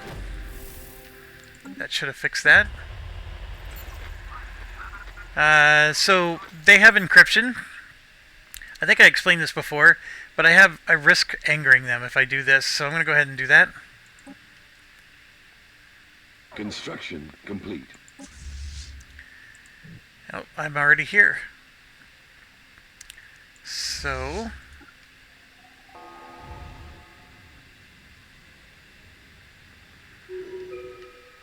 wipe them out. We got a scientist right there. They can come down and do some research. Roxalana Prime. The reassembled ship shelter can be converted to a full-blown planetary administration building, and that happens when you get 10 population, and that'll actually improve the amenities as well. So that is a must-do every time.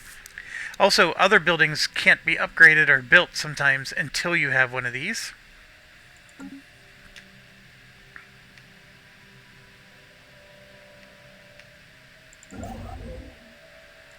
Go ahead and get that going. Construction complete. This guy's done. I'm going to go ahead and move to the next one. So there starts to be a lot more going on as you get further in and start to expand more.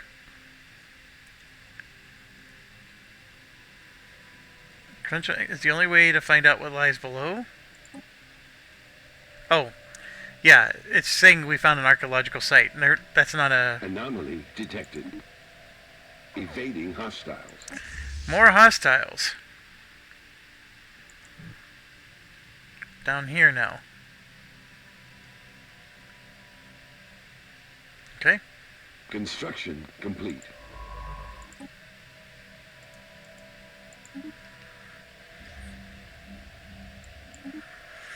Gain some engineering research. We would like to get that. That's going to be a huge bump to our research. This is a huge bump to our alloys.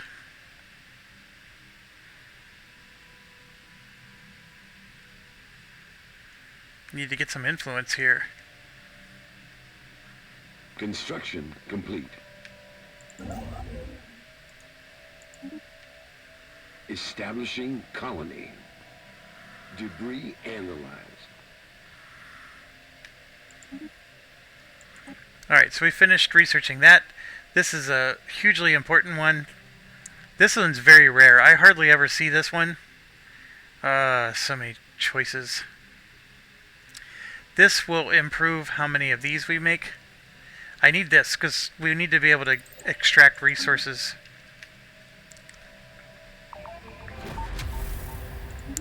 Alright, so a couple things happened. We established communications with these people. And I want you to pay attention. This is the, right down here is the name. The Mandate of Round Thingy. And if you remember in my first video, I said that I used to play the Mandate of Round Thingy all the time. It's a ring world society that I created. And I said that there's a possibility that you're going to run into them in this game. And sure enough, that's exactly what's happening here. We're running into a society that I created called the Mandate of Round Thingy. Our presence in the galaxy has not gone by unnoticed. And so what they are is they are a science directorate. They're a xenophobe, so they don't like alien species, but they're all about robots and research. So they shouldn't be very aggressive to us. But anyways, there they are. And where are they at in this? We don't know yet. They're not showing up on the... Okay, the other thing is we just finished our excavation. We solved the puzzle box. Pattern clicked into place, and without knowing the words for a few seconds before flicking it read, "You have passed the trial, we shall respond accordingly." So we basically gained the option to research xenobiology and have 10% towards it, and that's what happened. So we don't know what's going to come from that. And then this scientist should be... That scientist has no orders, so I'll have him do that. This one finished his excavation, so we're going to have him go excavate this one now. And get a starbase going. And let's see if those people show up. There they are. The Mandate of Round Thingy right here. And yes, of course, their home world, a big round. We don't have this surveyed, but you can see this is their ring world, right? So they, and then you can see here that only 25% of it is active. That's not even 25%, is it? But anyways, only a portion of it is active, because when you play the ring world starting, the other 3 portions need to be repaired. So eventually they'll be able to complete the ring, and then of course that'll be the maximum. They can, increase their population and whatever. The drawback of starting in a ring world like this is there's no planets that are habitable to them. So they're not necessarily a continental or an arid. I mean, the type of planet that they like to colonize is a ring world. So they have to build what's called habitats to expand their society, or they have to eventually learn how to build another ring world themselves. So they're sort of going to be stuck in this. When this game first came out, you could have hundreds and hundreds of population, and it was like all you needed. It was a way to go tall and win the game. Because remember, I kept saying tall versus wide. You could go tall, because this was all you needed the entire game, and it gave you enough resources and everything else to just win. And I don't know why they changed it, but they did. And they're not quite as good as they used to be. But anyways, that's the mandated round thingy. And so yes, they're in the star of Big Round. And you can see their edge of their empire goes up to here. So I was correct in wanting to hurry up and take these, because they could expand into our area. Survey complete. Anomaly detected. Construction complete. Alright, so now we're going to get a really juicy... It's going to cost us 500 minerals, but we're going to get... Right now, you can see we're only getting 58 society research.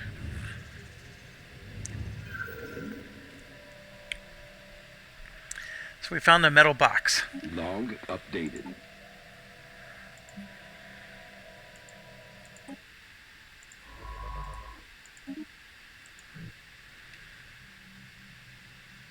Special project complete. So we found that it's a crystalline nest. It's good that we didn't keep digging. We could have agitated the hibernating creatures inside. So now we're going to have to study it. So instead of getting 2 really awesome resources, it's just going to turn into 5 science. However, we do get a bonus towards crystal-infused plating, which is a really good armor. Construction complete. And I'm going to go ahead and put him back on surveying. Our dude here, I'm going to have him continue, because I'm nervous about the borders.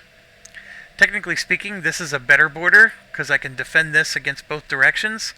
Whereas if I claim this, now I gotta defend this direction, and then possibly also have to defend this direction. However, this direction looks like it might be a dead end, or it might go all the way down to here.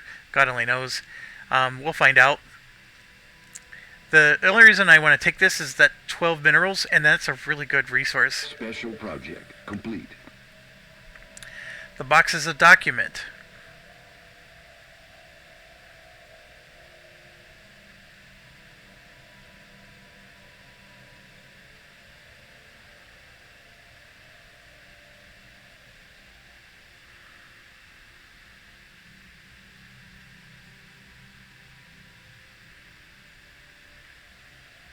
Alright, so we gain 1,300 research.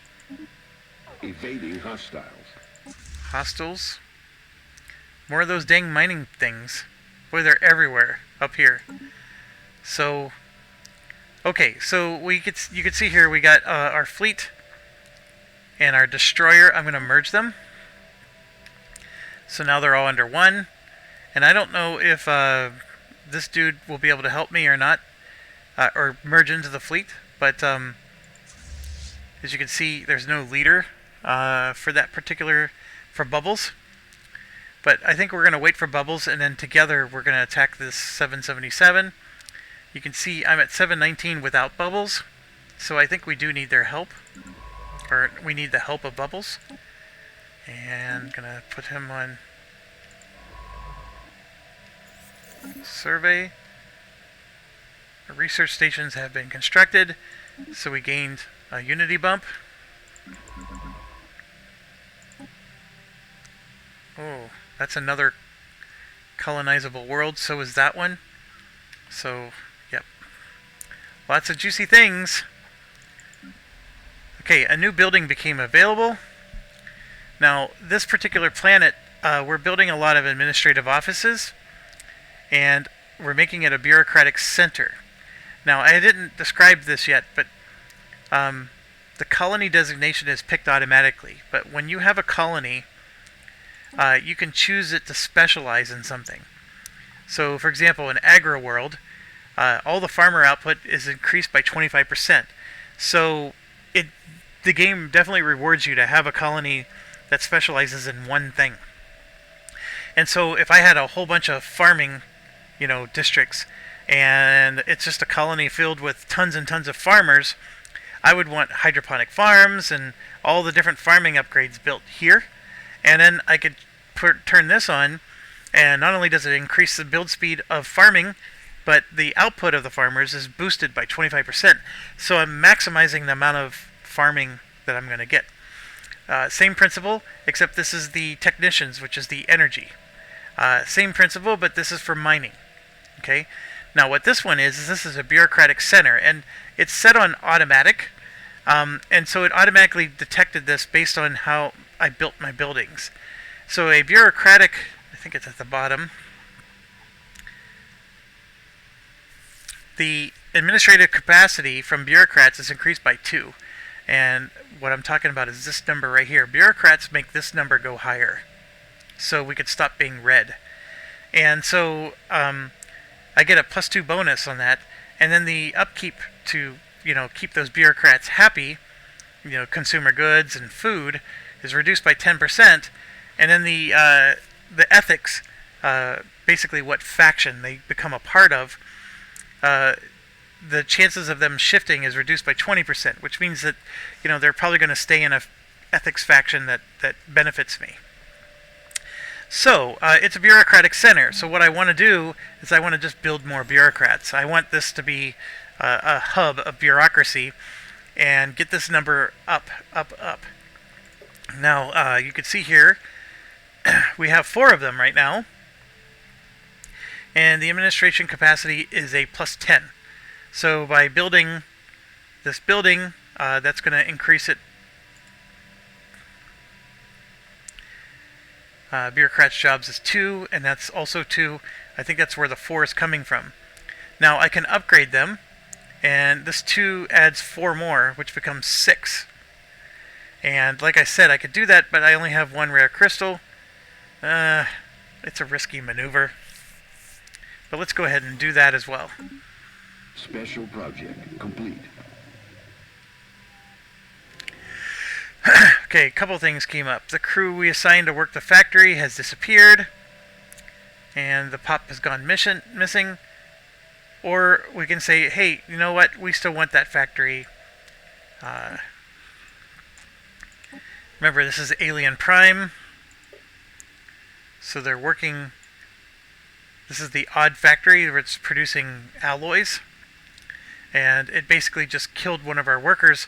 We only had 2 to begin with. That's the reason why I don't like it. I mean, if we say it still suits our needs, it eventually kills another one. And I don't know, eventually I think you can subdue this factory and it probably produces some awesome things for you. I just don't know if I necessarily want it to be killing my population when I only have 2 to begin with. The other thing is that this is the perfect world for it, because we already tailored it to be heavy on alloys. So we could, like, if we can survive this, it really would suit our needs and become something special. Okay, fine, let's try it. This is just a game to show you how this game works. So I always choose this option, but let's try something different. We'll say it still suits our needs. It's going to eat another one. Okay, now we finished our amoeba study. Space amoeba fleets are rendered non-hostile, meaning they won't attack us anymore. And now we can participate in a breeding program and even make more. That's what Bubbles is. She's one of those. And space amoebas won't attack us, but these mining drones aren't the same. Alright, so here we go. They won't let me merge them because I'm not allowed to merge Bubbles. But together, I'm going to have them both move here.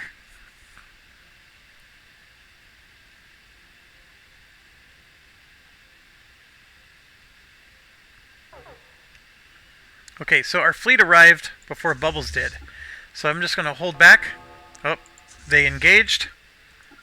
So Bubbles is a little bit behind. Discovered. And we could slow it down a little. So they're definitely doing some damage, because this was a fleet that was stronger than mine without Bubbles. And of course Bubbles is helping us immensely here. And of course that being Bubbles. Alright, we did take some damage, but we won. And I'm going to take this scientist down here to research. And yeah, we cleared it out. Now there's 2 systems here, which could have more mining drones, but we're not able to go there until science ships look at it, and I need to go heal. So if I click repair fleet, it actually takes me to this station. I would rather them just go there. So we're going to go ahead and do that and at least let the fleet repair.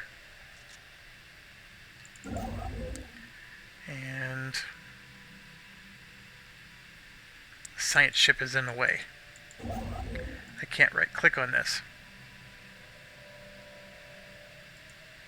There we go. Survey complete.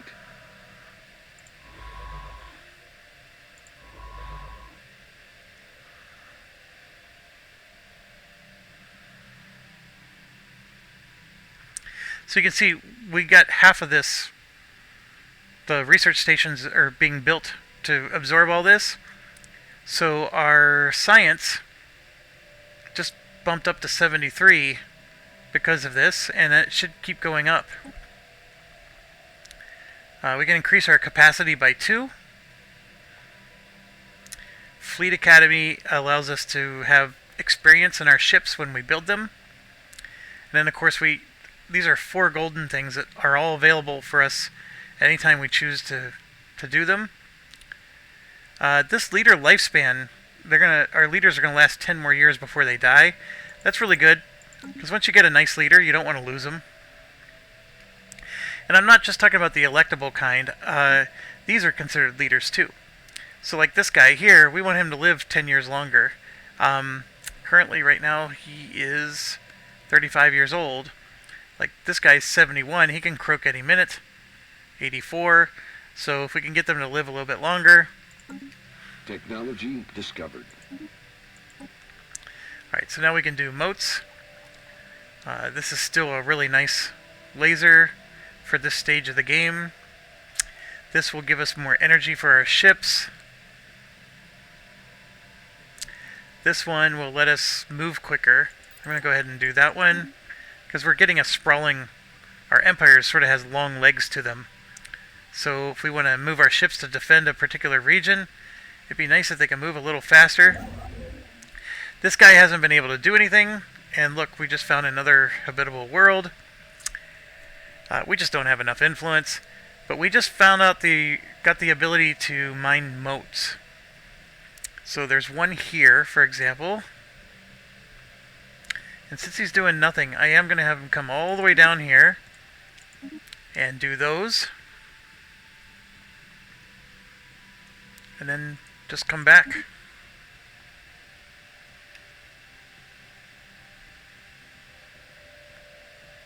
Anomaly detected. Colony founded. Alright, so Ginnog Prime. And you can see it's considered a frontier sector. This is part of our... So we have one sector controlled by one governor, and I'm going to go ahead and... All systems within 4 jumps, not previously part of any sector, will become a part of this new sector. And our original guy, me, 82 years old, is there, so we'll go ahead and have him be the governor of that sector. Now you might be wondering, like, what was the drawback? I don't know of any, other than now I gotta pay for governors to govern them. I really don't know what the drawback is to making them a part of our empire. So here they are. He's got 10 districts. What do we want to do?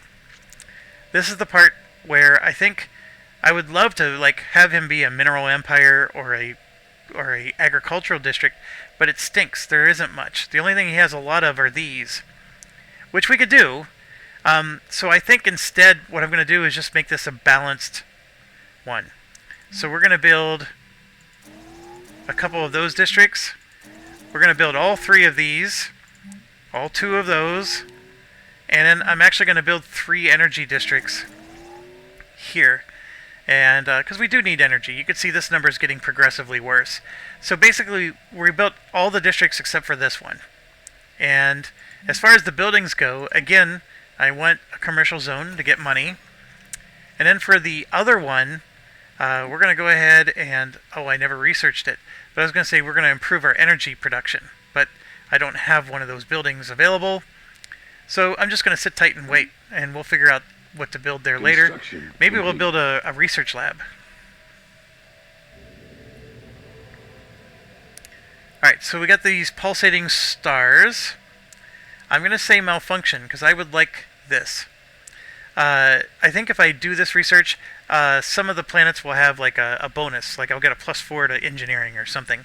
I know that long term this is probably the better solution, but I want this.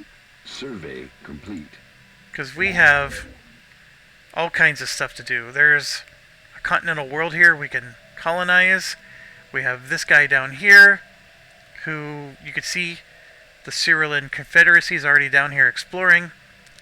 I got a lot I need to do. So I'm going to have this guy gonna expand us down there.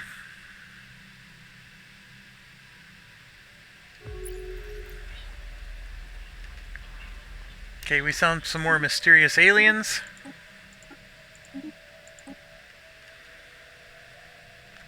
Okay, there's a war going on. Kenjur Prime is attacking them. I didn't even know Kenjur Prime was a... I think we're only finding out about it because of them.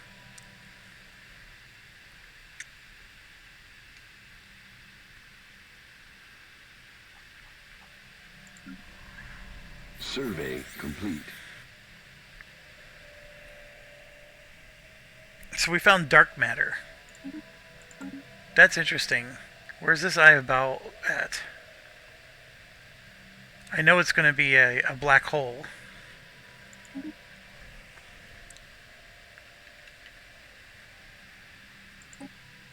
Up here. Yeah, that's going to be tough. That dark matter is important. It would be nice to have, but oh my gosh, you're going all the way up to his border. And that's Kenjur Prime, right there.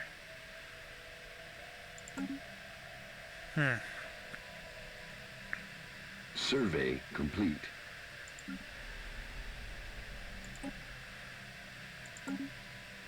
Construction complete.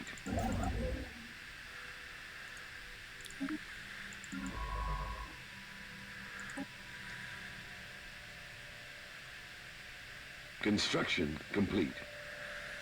Okay, so what's interesting about this one is, yeah, we're going to get mining stations, which will give us 4 energy. We're going to get a research station, which will give us 2 research. But now we're going to build our first observation post, because we're going to analyze these primitives. And also, we can actually colonize one of the planets that's in their same solar system. This one's got 17 districts. This is really nice. But again, it's very weak here. Sort of strong there. It's actually very strong as an energy. Not super strong, but I mean 3, 6 to build 7 energy districts. But I mean you can just build all 17 and make it into an industrial powerhouse. We might end up doing that. Like I can even call it Forge Prime. Technology discovered. Okay, I'm generating 100 extra, but don't ever underestimate, needing more. I know I mentioned that at the beginning of the game, but it's still true. Adding hull points to your ships, of course, makes them stronger. Let's do that. Sorry for the cackle. Survey complete. Alright, so now we're getting into the stage of the game where some of our scientists are dying. So I didn't finish that technology that lets them live 10 years longer, so we ended up losing this guy. So now I need to either steal somebody from somewhere else, right? So I could like take this guy and make him one, or let's recruit a new one. And all of these are biological, which I'm basically hiring an engineering scientist. So this does not help me at all. This one gets experience gain, and he's level 5. So, you can see he gets a plus 10% to his research speed because he's level 5. So I'm going to choose him. He's leading the ISS Cortez. So the issue is the ISS Cortez now needs a leader. And we'll go ahead and hire one of these other guys.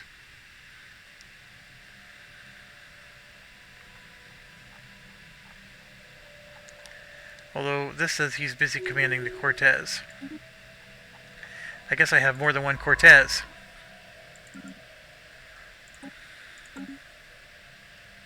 I do. Look at that. 2 ISS Cortezes. Kind of jerk. Initiating communications.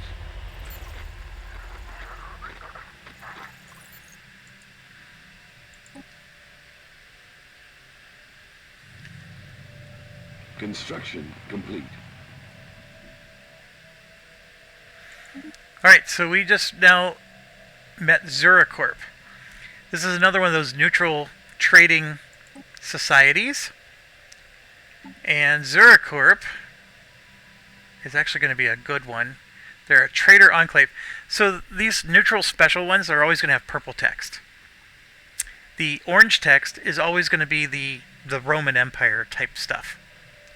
So they're going to be in orange. And then the brown text are going to be the primitive ones.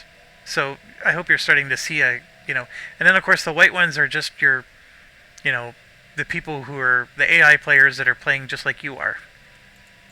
So Zurich Corp here is willing to sell us exotic gas for 50 energy credits a month, which is going to make this number go really bad, but I am going to do it because we need the strategic resources. I can always stop, I guess. And then I'm going to sell 10,000 to get back up to 5K. But yes, I have a money problem right now. And I'm going to build mining stations, which will give me 2 more of these.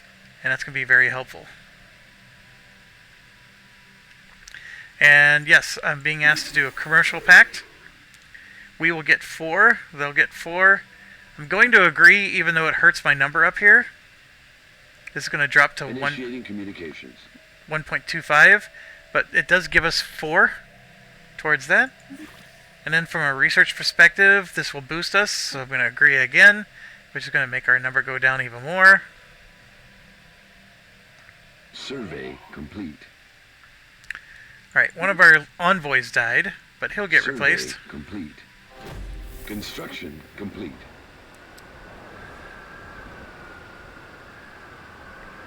We get 5 artifacts for that, and that should...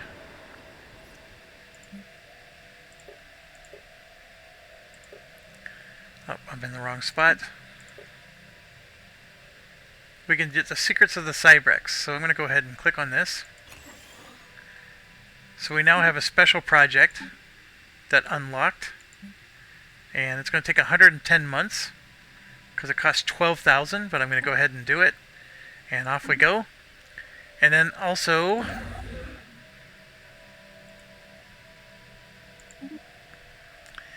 where's our fleet? They're almost there to repair.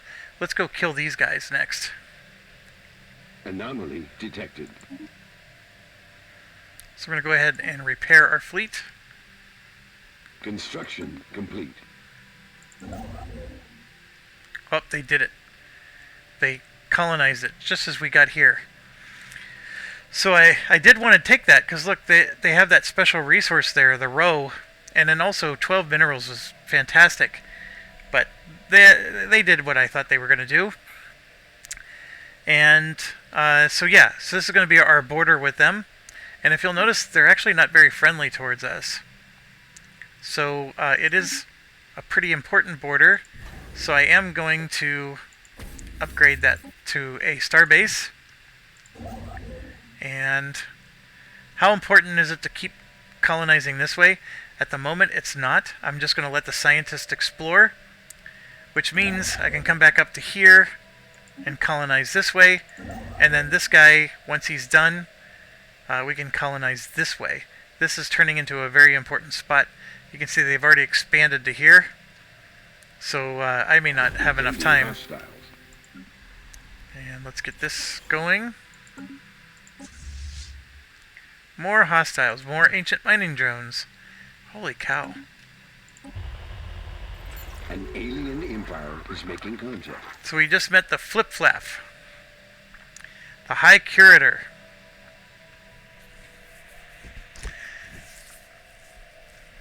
Dedicated towards preservation of all knowledge. I think there are another purple one, the Flip-Flap. Yep, there they are. Okay, so the Curator is really important. What we can do is for 2,000, we can get a plus 10% to our research speed for the next 10 years. And that's worth it, even though I don't have enough money. So I'm going to do that right now. And so what that did is these guys just all got a 10% boost. So now I'm getting an 89% boost here. And it's all because of the Flip-Flap. And then eventually I can, once I get enough reputation with them, they'll let me hire a research scientist from them. And then that scientist will have all kinds of awesome boosts. Okay, so we repaired our ship.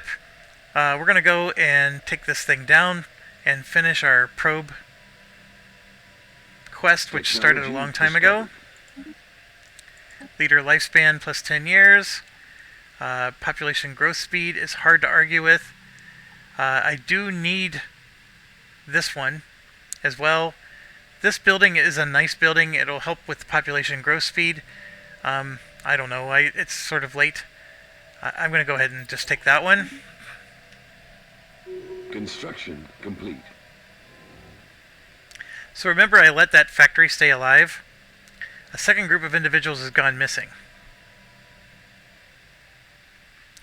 There are traps capturing unsuspecting workers. Traps have been disabled and we should be able to use the factory without further issues. However, the populace are none too happy. So we could say they'll get used to it, and it's minus 15%. Or we can invest in securing it. And another pop will go missing. So now Alien Prime is down to 2 people. Survey complete.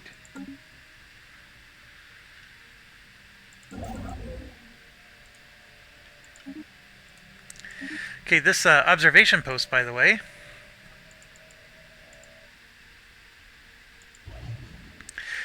you can see they're actually in the early space age. And right now we're doing passive observation, which gives us a research boost of 8. We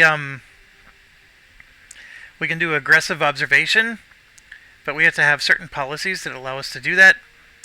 We can indoctrinate them, which, well, basically, like, since we believe in democratic ideals, we're going to influence them to also believe in democratic ideals, so they don't grow up to be, you know, little authoritarian species.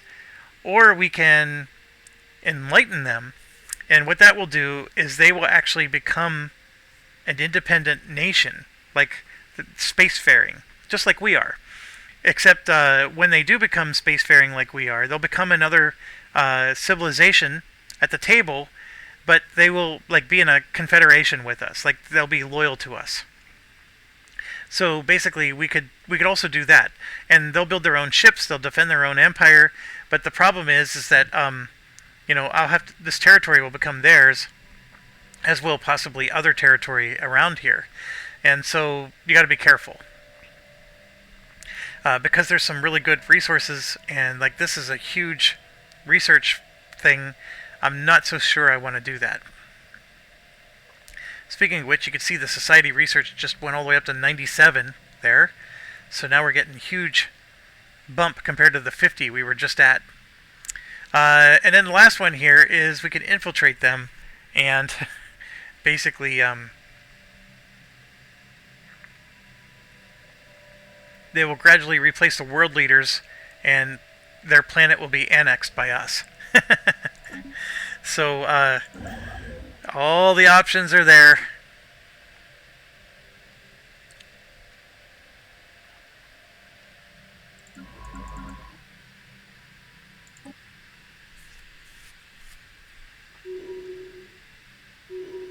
Okay, so there's another election coming. You know what? I didn't even check to see what his campaign promise even was. I don't think he made one.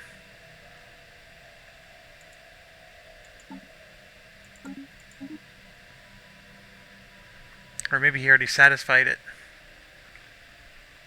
He did. So he's going to get reelected. We'll just leave him be. We don't need hostiles. There's no point in we don't have enough influence anyways to change it. Construction complete. In this early stage of the game, when you're expanding rapidly like I'm trying to do, you just never have enough influence points. Later in the game, influence points aren't as important. So you can argue it's a very critical early game resource, but later game it's not. And so there's things you can do when you're designing your species to give you extra influence points. The problem is that, yeah, it gets you a great start. It's almost like having the Aztecs in Civilization. You get a great start because you have a powerful military unit in the beginning of the game, but in the late game you don't get any bonuses anymore. And for some people that's enough, right? Because the great start is what matters.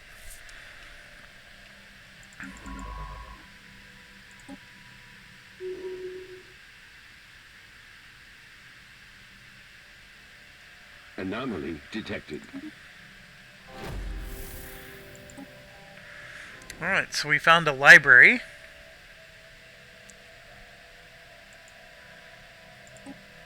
And remember, we're still waiting for this to finish. It's not even close. Construction complete. Anomaly detected. Tijin have found us. Alright, so here we go. This is your first butthole. Slaving despots. They are warmongers, they're militarists, and they're authoritarian, which is not a very good combo with democratic societies. We could be friendly towards them, but that doesn't mean they're going to reflect that with us. I gotta pause.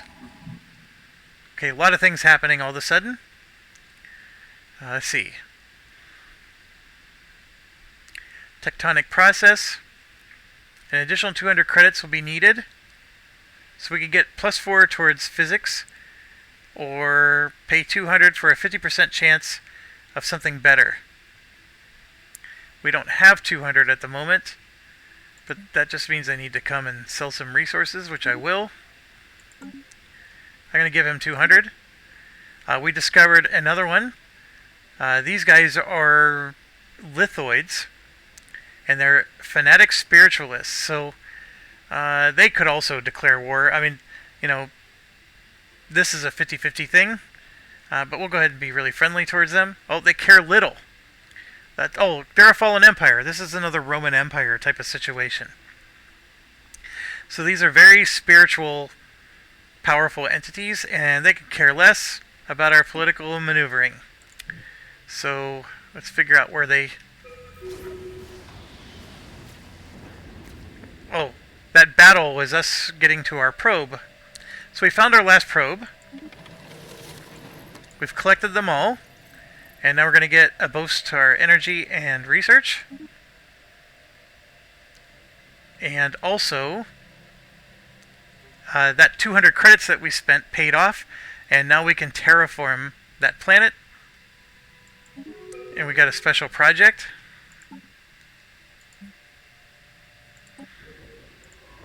So we're going to go ahead and have him research that project. So many things going on all at once.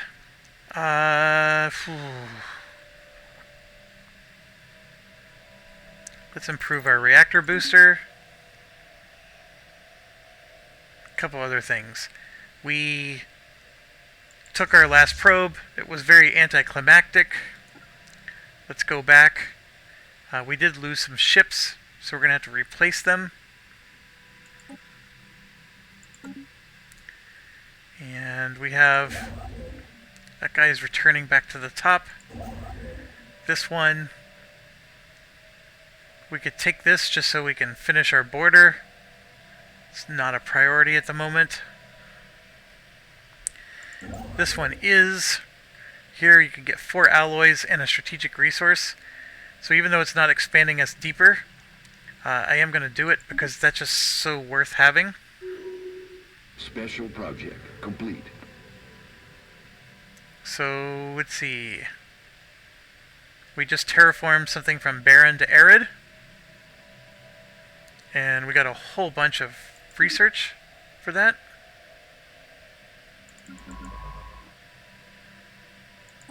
Which is way out here, unfortunately. Past this, we have to go through their territory just to get there. I don't even know if we can.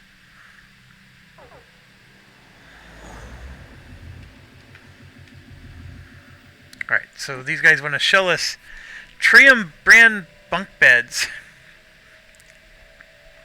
for 1,200 alloys. Deliver it to a single colony and increases housing by 10% for the duration, which is 80 years. That's not worth it. I'm not interested in that. If it was forever, I would do it.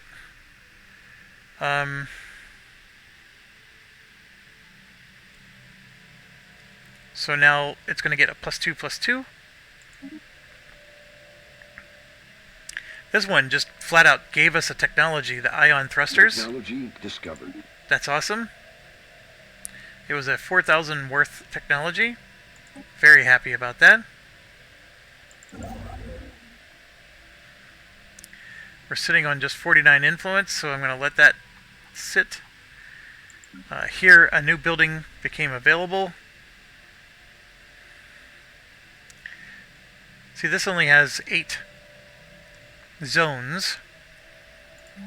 I'm going to turn this one into a commercial zone. We can make some money and also make sure those amenities don't drop. You can see there's still a lot of room for population to grow.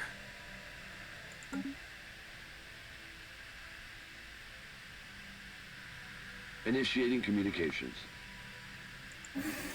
So these guys want to do a non-aggression pact. I'm going to decline because I don't want any more penalties.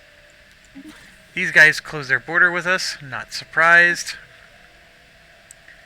Where are they, by the way? The Zen Empire is way down here, which is good. They're not good people. The Uru Guardians are here, which is also good. Because remember, this is that other Roman Empire. So we can expand all the way down to here pretty safely and not have to worry about them.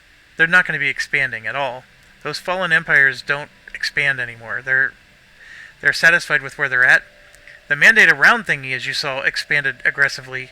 And so we got them sealed off, and they can't get into this. So that buys us time, is really what I'm trying to say. Anomaly detected. So we're growing nicely. This is a little annoying. We're going to get this panhandle that goes all the way down. But it's still more territory for us, which is great. At the moment, all of this territory is ours for the taking. I have a lot of mining droids I need to destroy. But once I destroy them, they're all there for us. It's possible there's another race here that's eventually going to break through. I'm just limited by this and this, which, see that number going up? That is because I dedicated one of our areas. Which one was it? Oh, our Bureaucratic Center right here. These guys are dedicated to being a bureaucracy, and you can see I have 8 bureaucrats there that are increasing the capacity by 10, which I think it's 10 each, so that's the reason why this is getting a +80. Let's see. Colonial bureaucracy is +10, and then 116 from population jobs. Now, we could also upgrade 2 more. Remember, they use the rare crystals, and you can see I'm generating 2 extra rare crystals a month or a day, whatever the time period is. So if I upgrade both of these, that's going to consume both of them, but it's going to make this number even larger. We don't have to do it yet. We can wait, because right now we're under the number. But once this turns red, that's one of the tricks you can do. This, of course, is a large negative number. We need to do something about that. But for now, we're going to let it go. And I'm getting 5 exotic gases. That's because of that deal where I'm spending 50 money. Right now I'm letting it go because I'm trying to collect exotic gases, and you can see I have 140 collected so far. We're just going to stockpile as many as we can. And at the moment, I don't think I found any exotic gas for us to mine ourselves. So there's no exotic gases within our empire, so that's a big problem.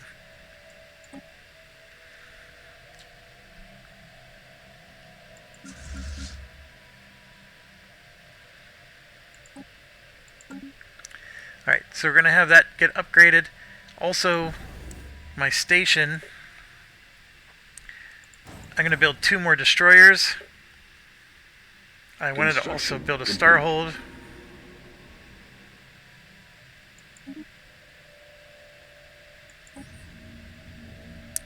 Abandoned life pod.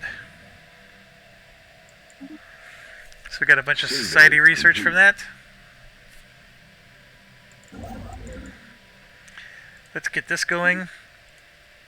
That'll give us 4 alloys. I mean, we're up to 22 now, but this number, the larger the better. Survey complete.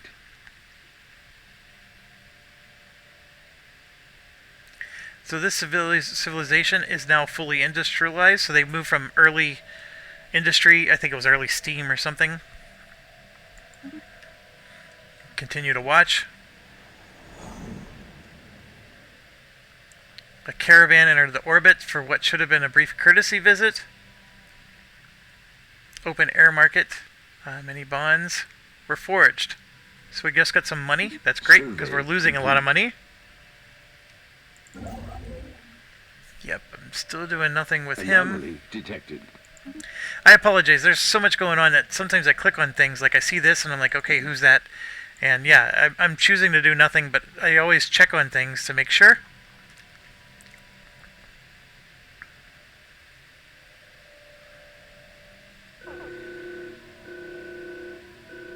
Alright, what's going on?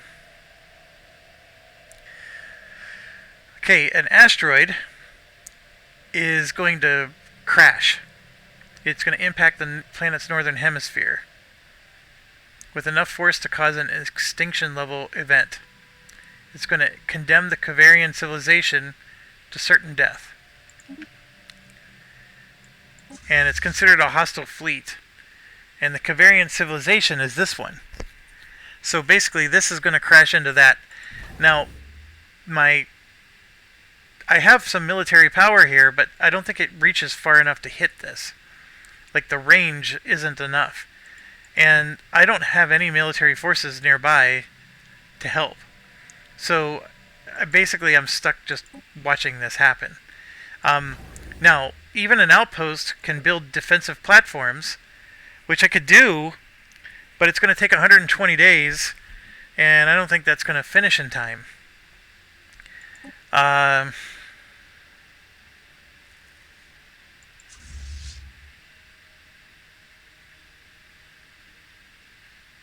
It's saying that's the CAF aliens. Are they really aliens? So this meteor is really something that they're launching towards. So this civilization is going to get destroyed.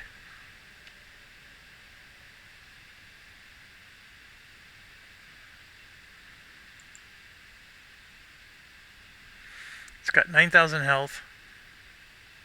Survey complete. Technology discovered. You can see it's an asteroid that's going up against the station.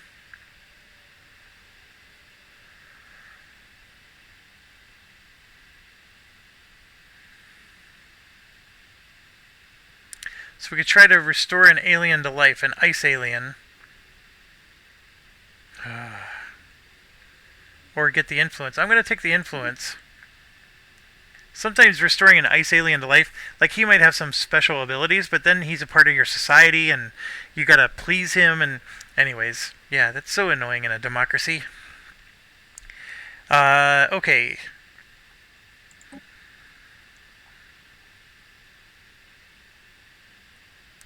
I would like research station output. That's going to be big. Administrative capacity is huge. This is a rare one, yes. Chemical bliss is it's a standard of living that we can set that causes our people to be happier. It's not that great.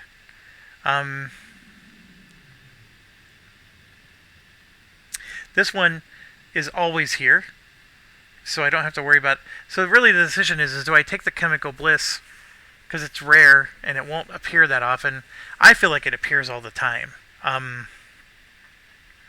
This one, to me, is far more valuable because it affects this number, which is why I'm taking it.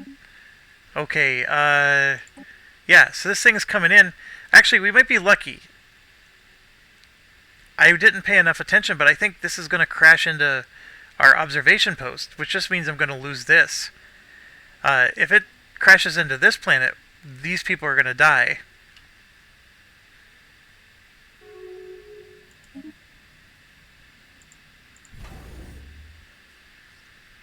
I don't know if I should have started this a while ago, but sure, we'll build it because for whatever reason this thing's not moving anymore.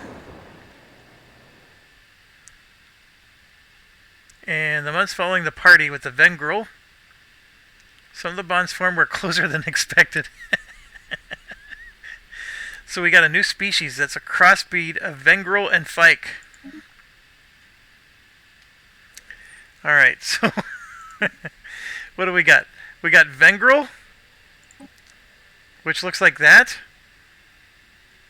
They're industrious, and then we got the half-Fyke, which is industrious, intelligent. Okay, now the cool thing about this is you put them on mining planets, and that's an interesting. Okay, they're necroids. That's what. So these are necro. They're basically my race of people just partied and slept with a bunch of vampires and zombies. It's like a bad Netflix series. Okay.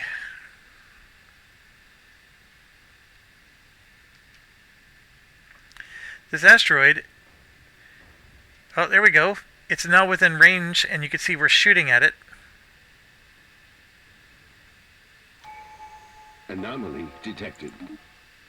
Survey complete. So the outpost station and the defense did I really finish? Yeah, my defense platform finished. So that thing that I built is what's shooting at it. And you can see he's down to 7,000 health. Starbase upkeep. This is going to reduce our costs, our expenses. Or this will help improve this number. Let's do this one because we need to improve our money situation. I don't think it's going to help that much, but this 162 will drop to something. Initiating communications. An executive committee. They are xenophobes who value research. Alright, fair enough. Where are they in the galaxy is the question.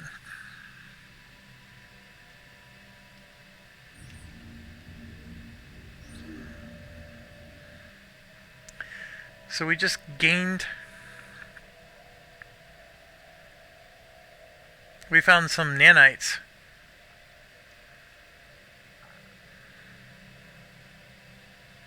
Which gave us construction templates research. Technology discovered. I don't even know what this is. Alright, so our planetary build speeds increased by 50%. Oh my gosh, this is a 10,000 value research. This is a big one. This is a upper mid to late game item. And our empire sprawl from districts is reduced. So that means it's going to improve this number just automatically.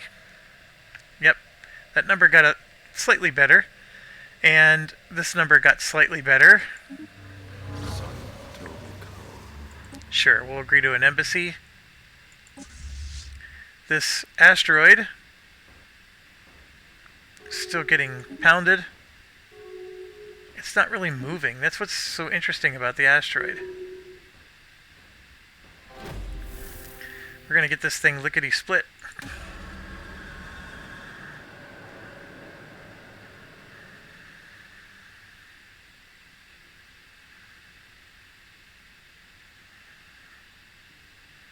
Alright, so something just ate one of us.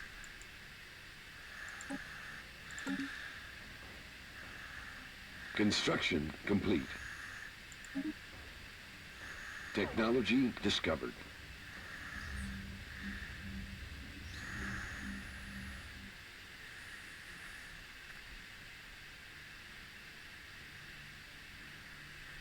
So, nice little narrative, but basically we're just going to get extra research. The asteroid that was heading towards this, even though it was over here, has been destroyed.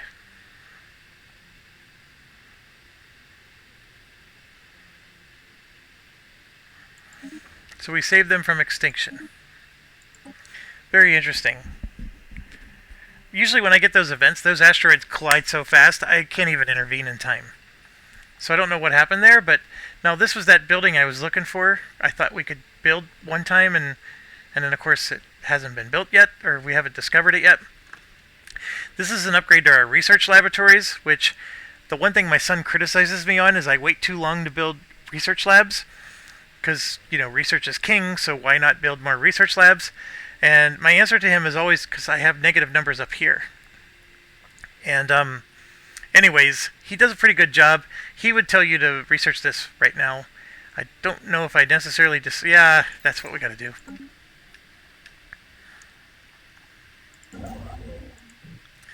Alright, so we finished building all of that. We got another juicy alloy one down here. So we gotta go expand that way. This guy, oh look, they just plowed through. They took all the spots that we were looking at, and there's a big one here. We still don't have this finished. Yeah, so our desire to expand here failed. So I don't know if I necessarily want to take this system. I mean, I know it gives us 6 credits. This one would be a more centralized system. You know what? We'll do it. We'll get our starbase going here. Our outpost, at least. We're at 78. Can even get another one going down there.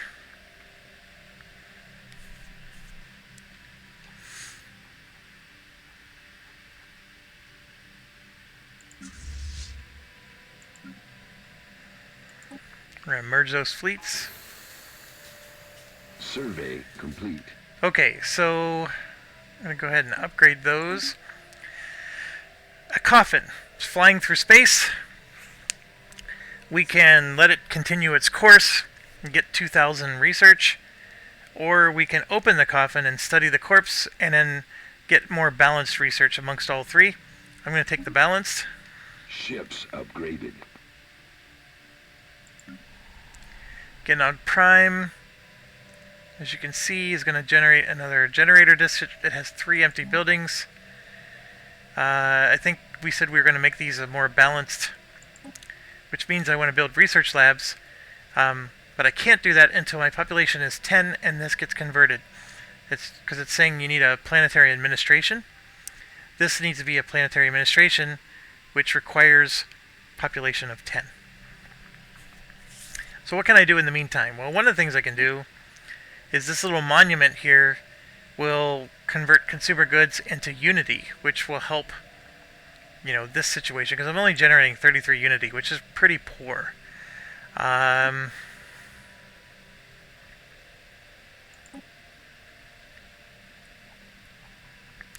could also just straight up start generating some gas, which you will see here. That will give me a crystal plant, lets me generate those resources. This lets me generate gas.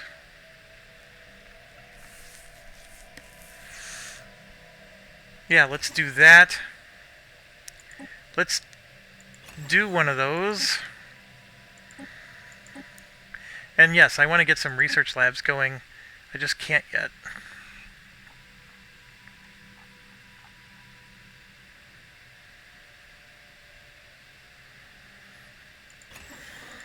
Survey complete. This should give us 6 energy towards this. Survey complete.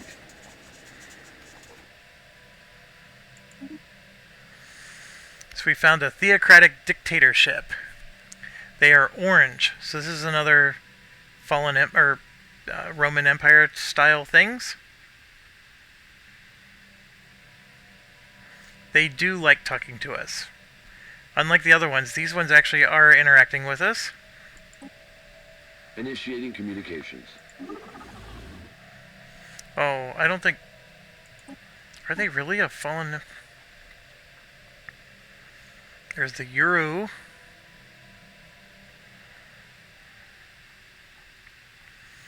And the Aramathi. Yeah, those are the only two. Who did we just find? These guys. These are just a regular race. I don't know why they were shown. I guess they all do show up with orange text. Okay, that was just misleading. And they're at war with somebody right now. Okay. Technology discovered.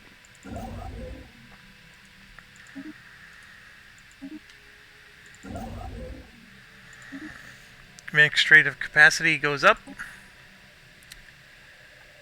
Oh. These are actually all good. I just don't choose them because they're always going to be there for me, and I keep choosing the things up here. The planetary capital is the one I think I want to do next. I do need to start researching these tile blockers, but it's sort of a bad habit of mine, but I sort of like, I always choose those later. The clone army is a rare research, which I don't want to poo-poo it, but the armies are for whenever they do landings, like so they land troops on your planet. If you play the game properly, you need to kill their ships before they ever get to your planets to land on them. You know, so it's that kind of concept. So as much as this is helpful, it's a very expensive item. I'd rather get a planetary capital going, and what that'll do is that's going to right now that would upgrade their planetary administration, as you can see, which is lacking an upgrade. And we currently have +3 rare crystals, so I could upgrade this, and I will. And I'm going to upgrade these as well, and that's going to help this number, which I know we're not over yet, but we're going to be soon. Complete. Anomaly detected. Construction complete. Alright, so we got another set of mining stations.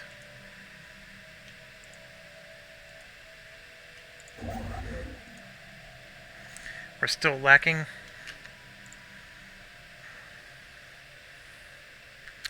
They're trying to make a defensive pact.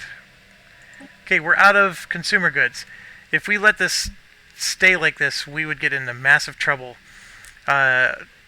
Uprisings, you know, political people are going to start rioting. Ideally, I'd like to buy 500, but that's going to create another crisis for me. But I'm okay with that, so I will do that.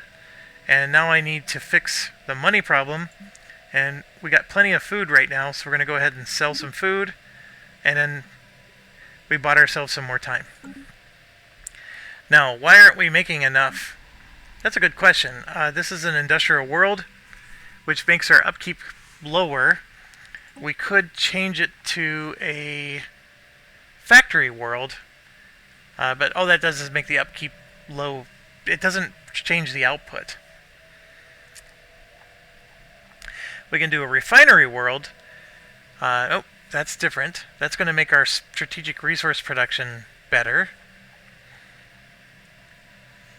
Yeah, that's about... I think the AI picked the right one. We're basically making both. We got as many of these going, and you can see our population, like, if this were 10 out of 10, this would not be a negative number. The issue is I don't have enough population to work in all the factories that are just sitting there waiting for people to work in them. And I don't even have clerks working, so there's so much room for more population. I need the growth. That's why I always research population growth as much as I can.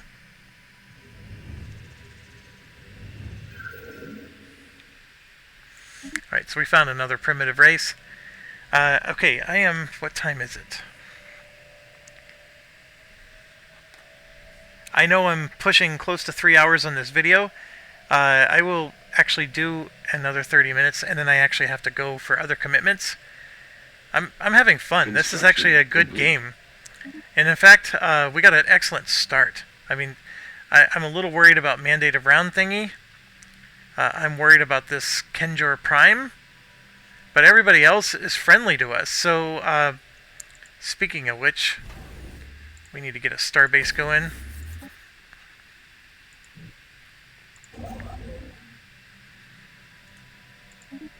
Technology discovered.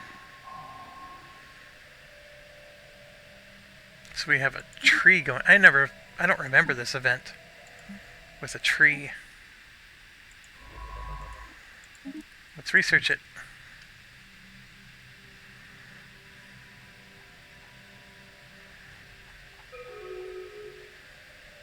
Special project complete. The tree saps some of these creatures. Can repair organic tissue. It's a tree of life. It's limited in amount. So we can give it to our leaders, which let them live 15 years longer. We can give it to the people, which makes them 5% happier. We're going to let it drift and get 25. This is the best one. Remember, your leaders are the ones that level up. And remember, the leader cap is now 8 levels. And most of our scientists were only level 5 when they were dying. So giving them another 15 years could help them get there to that level 8. And here we're invited to... we were invited to a defensive pact, and I never accepted. My reasoning... Okay, so Geronth, wherever that is getting a exotic gas, the green gas there. That's a very valuable resource. This one here, and it's the only one we found so far. So we do need... the good news is this is all safe. Like, there's no enemy that's colonizing any of this. Okay, so why am I not doing this? I explained this a little earlier, but you can see here that we're losing 1.5 influence because of all the agreements we already have in place. I don't want to make another agreement which would cause me to lose 0.25 more. Also, something I'm sure my son would say if he were watching me, he would get on my case because I haven't picked an edict yet. These edicts cost influence, but we're allowed to have one, and these give you really powerful boosts in the game. And the one, of course, we should pick is this one, which gives us a 10% researcher output. I need 200 influence to do that, and I hope you can understand there's not a lot I can do about that because I keep spending my influence. So that's the problem I'm creating. But that 10%, by the way, goes here. So these guys would get the 10% bonus. So it's not a trivial bonus. It's basically the research that lets us get more powerful. Okay, now this is an interesting one. This is actually rare. I would normally take this one, but this one is a good one to take. So all my guys are going to get a +2 to their archaeology skill. Construction complete. And yep, so we got exotic gas. And then the other thing is we're still not done. So I don't know if you realize this, but we haven't been spending no progress is being made here because this guy is spending all of his science on the Cybrex.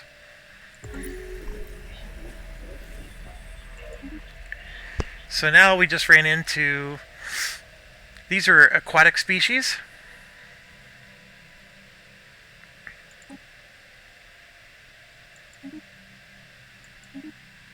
Initiating communication. And there's all these aliens that we can...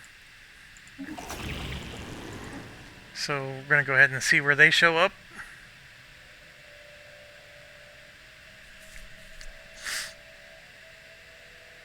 So mandate around thing is taking up a lot of space here. Oh, these other guys look like they're over here. So I really think it's safe to say that this is actually all empty space for us to colonize, which is impressive. That is not normally... Construction complete.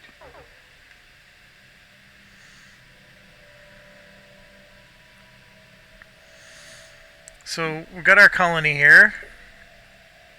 Yep, and then this Forge Prime.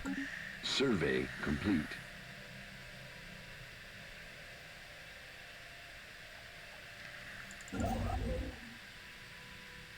Alright, so what are we doing here? I think I wanted to come down.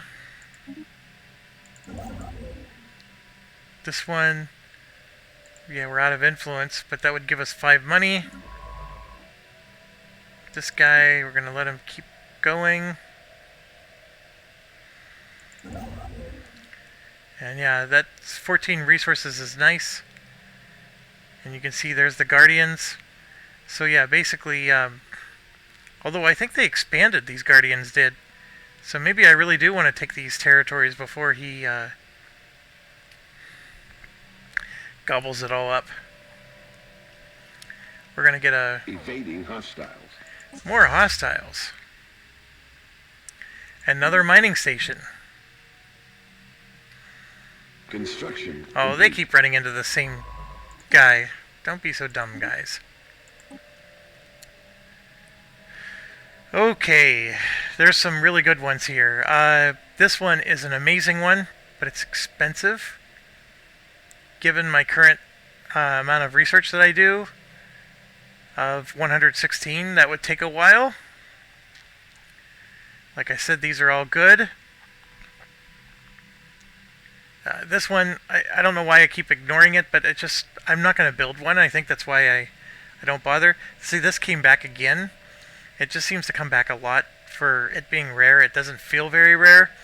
And then this is the... I kept telling you I've been ignoring these, but let's stop ignoring that one. Let's go ahead and do it.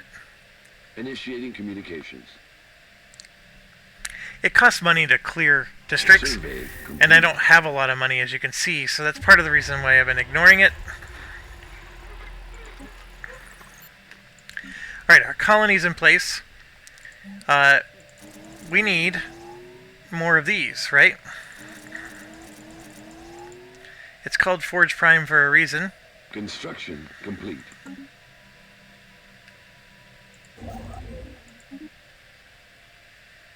Survey complete. Special project complete. So we integrated the Cyberx artifacts into our research process. Their insights into megastructure engineering will greatly aid us. So we now have the option to research mega engineering, and now our build speed is plus 10%. So that's the technology you need to repair that ring world. And a couple things going on. We ran out of money, so it's squawking at us for that. I don't really want to sell those. Sure, I'll sell 250 of those. Yeah, we're coming into a bit of a crisis here with the money.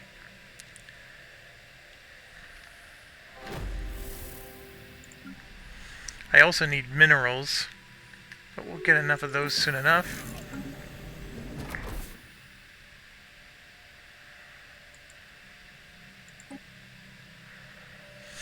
That's a Ilani. The Ilani civilization used to be there. Technology discovered. Archaeology skill improved. Let's start getting our ships to be a little stronger. We can upgrade our laboratories now. But let's upgrade to planetary. Okay, so here you can see we're getting +5 housing, +5 amenities, 2 building slots, and then of course 2 administrator jobs. Don't worry about the corporate buildings. Then this goes from 5 housing to 8, 5 amenities to 8. It'll give us an extra building slot, and the corporate buildings of course goes up, but we don't get to build those. And the administrator jobs goes up. So this all around is just a huge upgrade. This is where corporations would form, and like I said, other aliens do this. We don't. So it says only empires with a corporate authority can establish branch offices. But they're relying on us. So if you were playing as a corporation, you have to wait for the other alien species to upgrade their planetary capital before you can build more corporate buildings. It's sort of like you're at the mercy of them in a lot of ways. And then, yes, we're going to get... Oh, I don't have enough.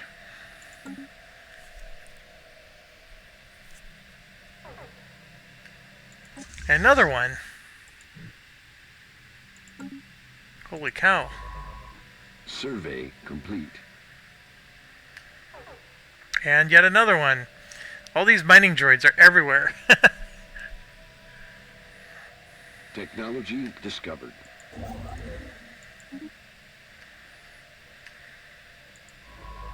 Anomaly detected. Survey complete.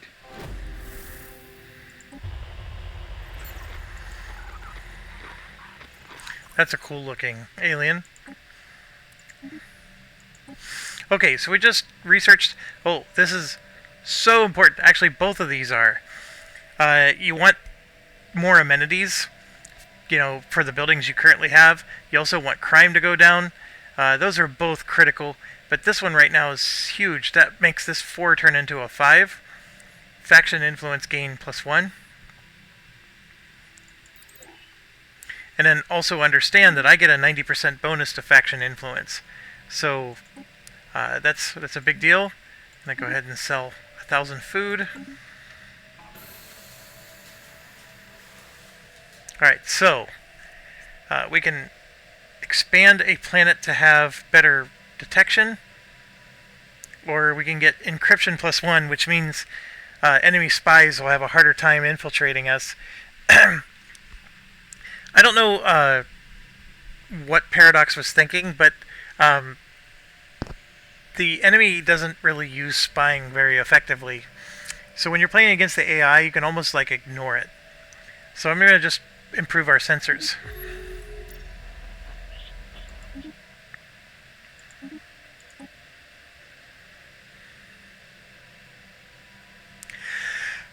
I don't know if I have to keep improving relations, so I'm going to go ahead and take an envoy off.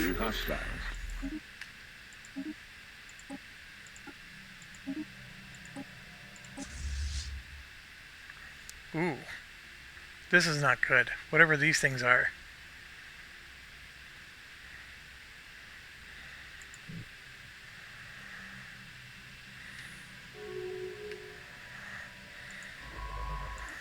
Yeah, whatever this thing is, that's not...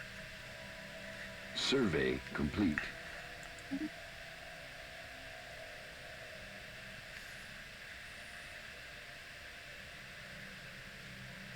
So these guys aggressively expanded into here, but now you can see they aggressively expand this way and eventually get behind us. So, yeah, my work is never done.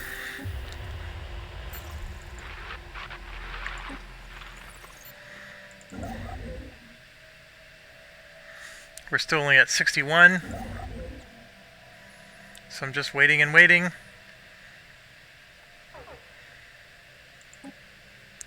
Now we're running out of these. I truly am, I'm in a pickle here.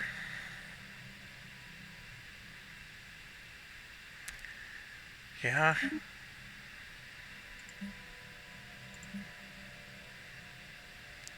I don't want to do this.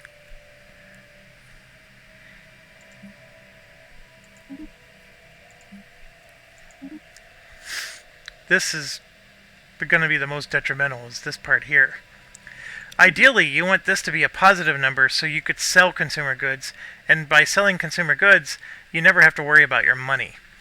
The issue I'm running into complete. Log updated.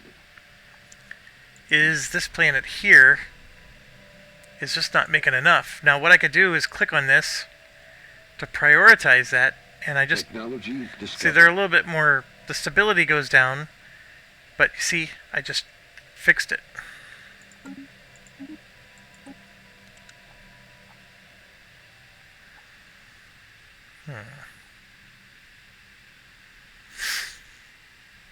Let's get some more energy credits from the...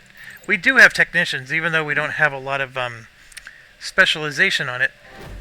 And then here, see that little symbol?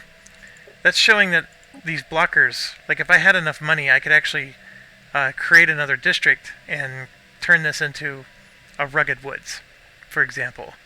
I just don't have enough money.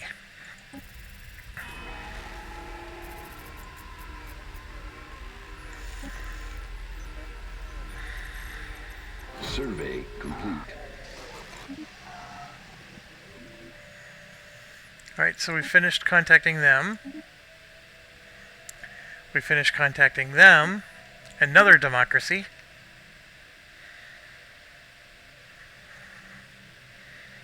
Initiating communications. One of them's over here.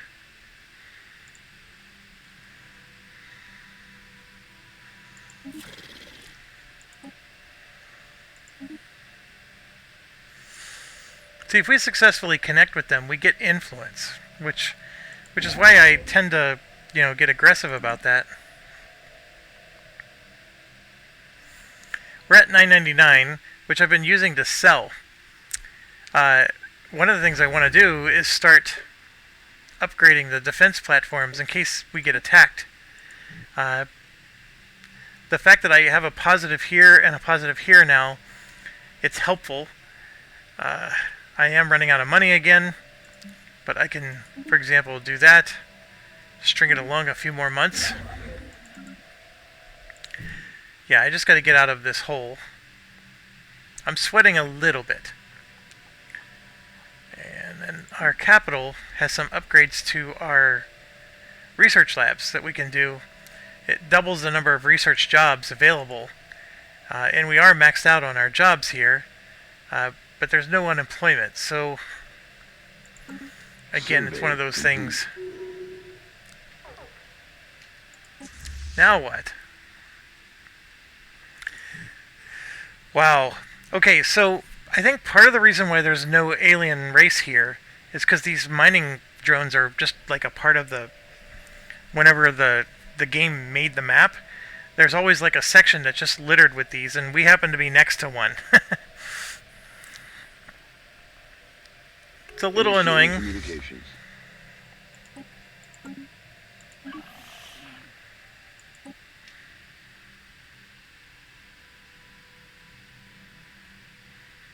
Ships upgraded. And yeah, I could start sending my ships to destroy these things. Part of me is like, okay, I'll destroy them when I'm ready to colonize them. And at the moment, I haven't been ready to colonize anything. Because, I'm sitting here...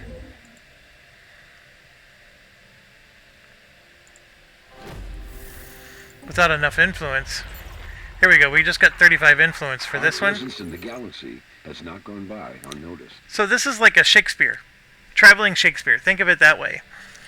What they do is they'll sell you artwork and things like that to help improve your happiness of your people. I usually ignore them. Technology discovered. Alright, so we're out of money again.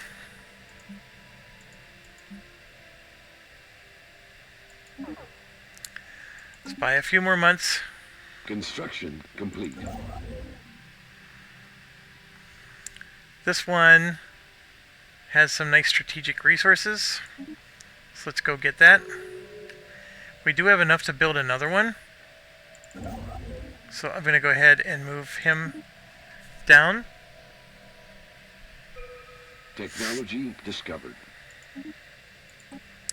That should help here. Actually, I think it did. We were at what, minus 150, 160? So just that one research really boosted us a lot. It's a little late to be getting this, but I'm going to go ahead and take it because it's rare. We can now build a cruiser, potentially. Or, like we discovered, we can now do megastructure restoration. This would let us use the ring world. It costs 48,000, and we generate 89.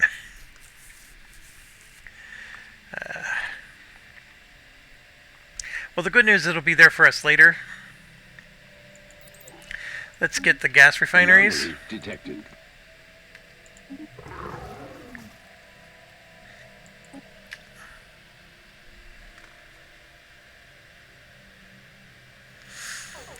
Okay, yeah, out of money again. Let's see, how are we doing? Right now I'm using all the rare crystals. I'm only generating one extra mote. I'm going to sell these. We're eventually going to get out of our hole here, because since this is a positive number, I'm eventually going to have enough of these to sell, and those give decent money. Okay, but with that being said, I'm at 3 hours, so I should end the video. As always, thanks for watching. Stay awesome.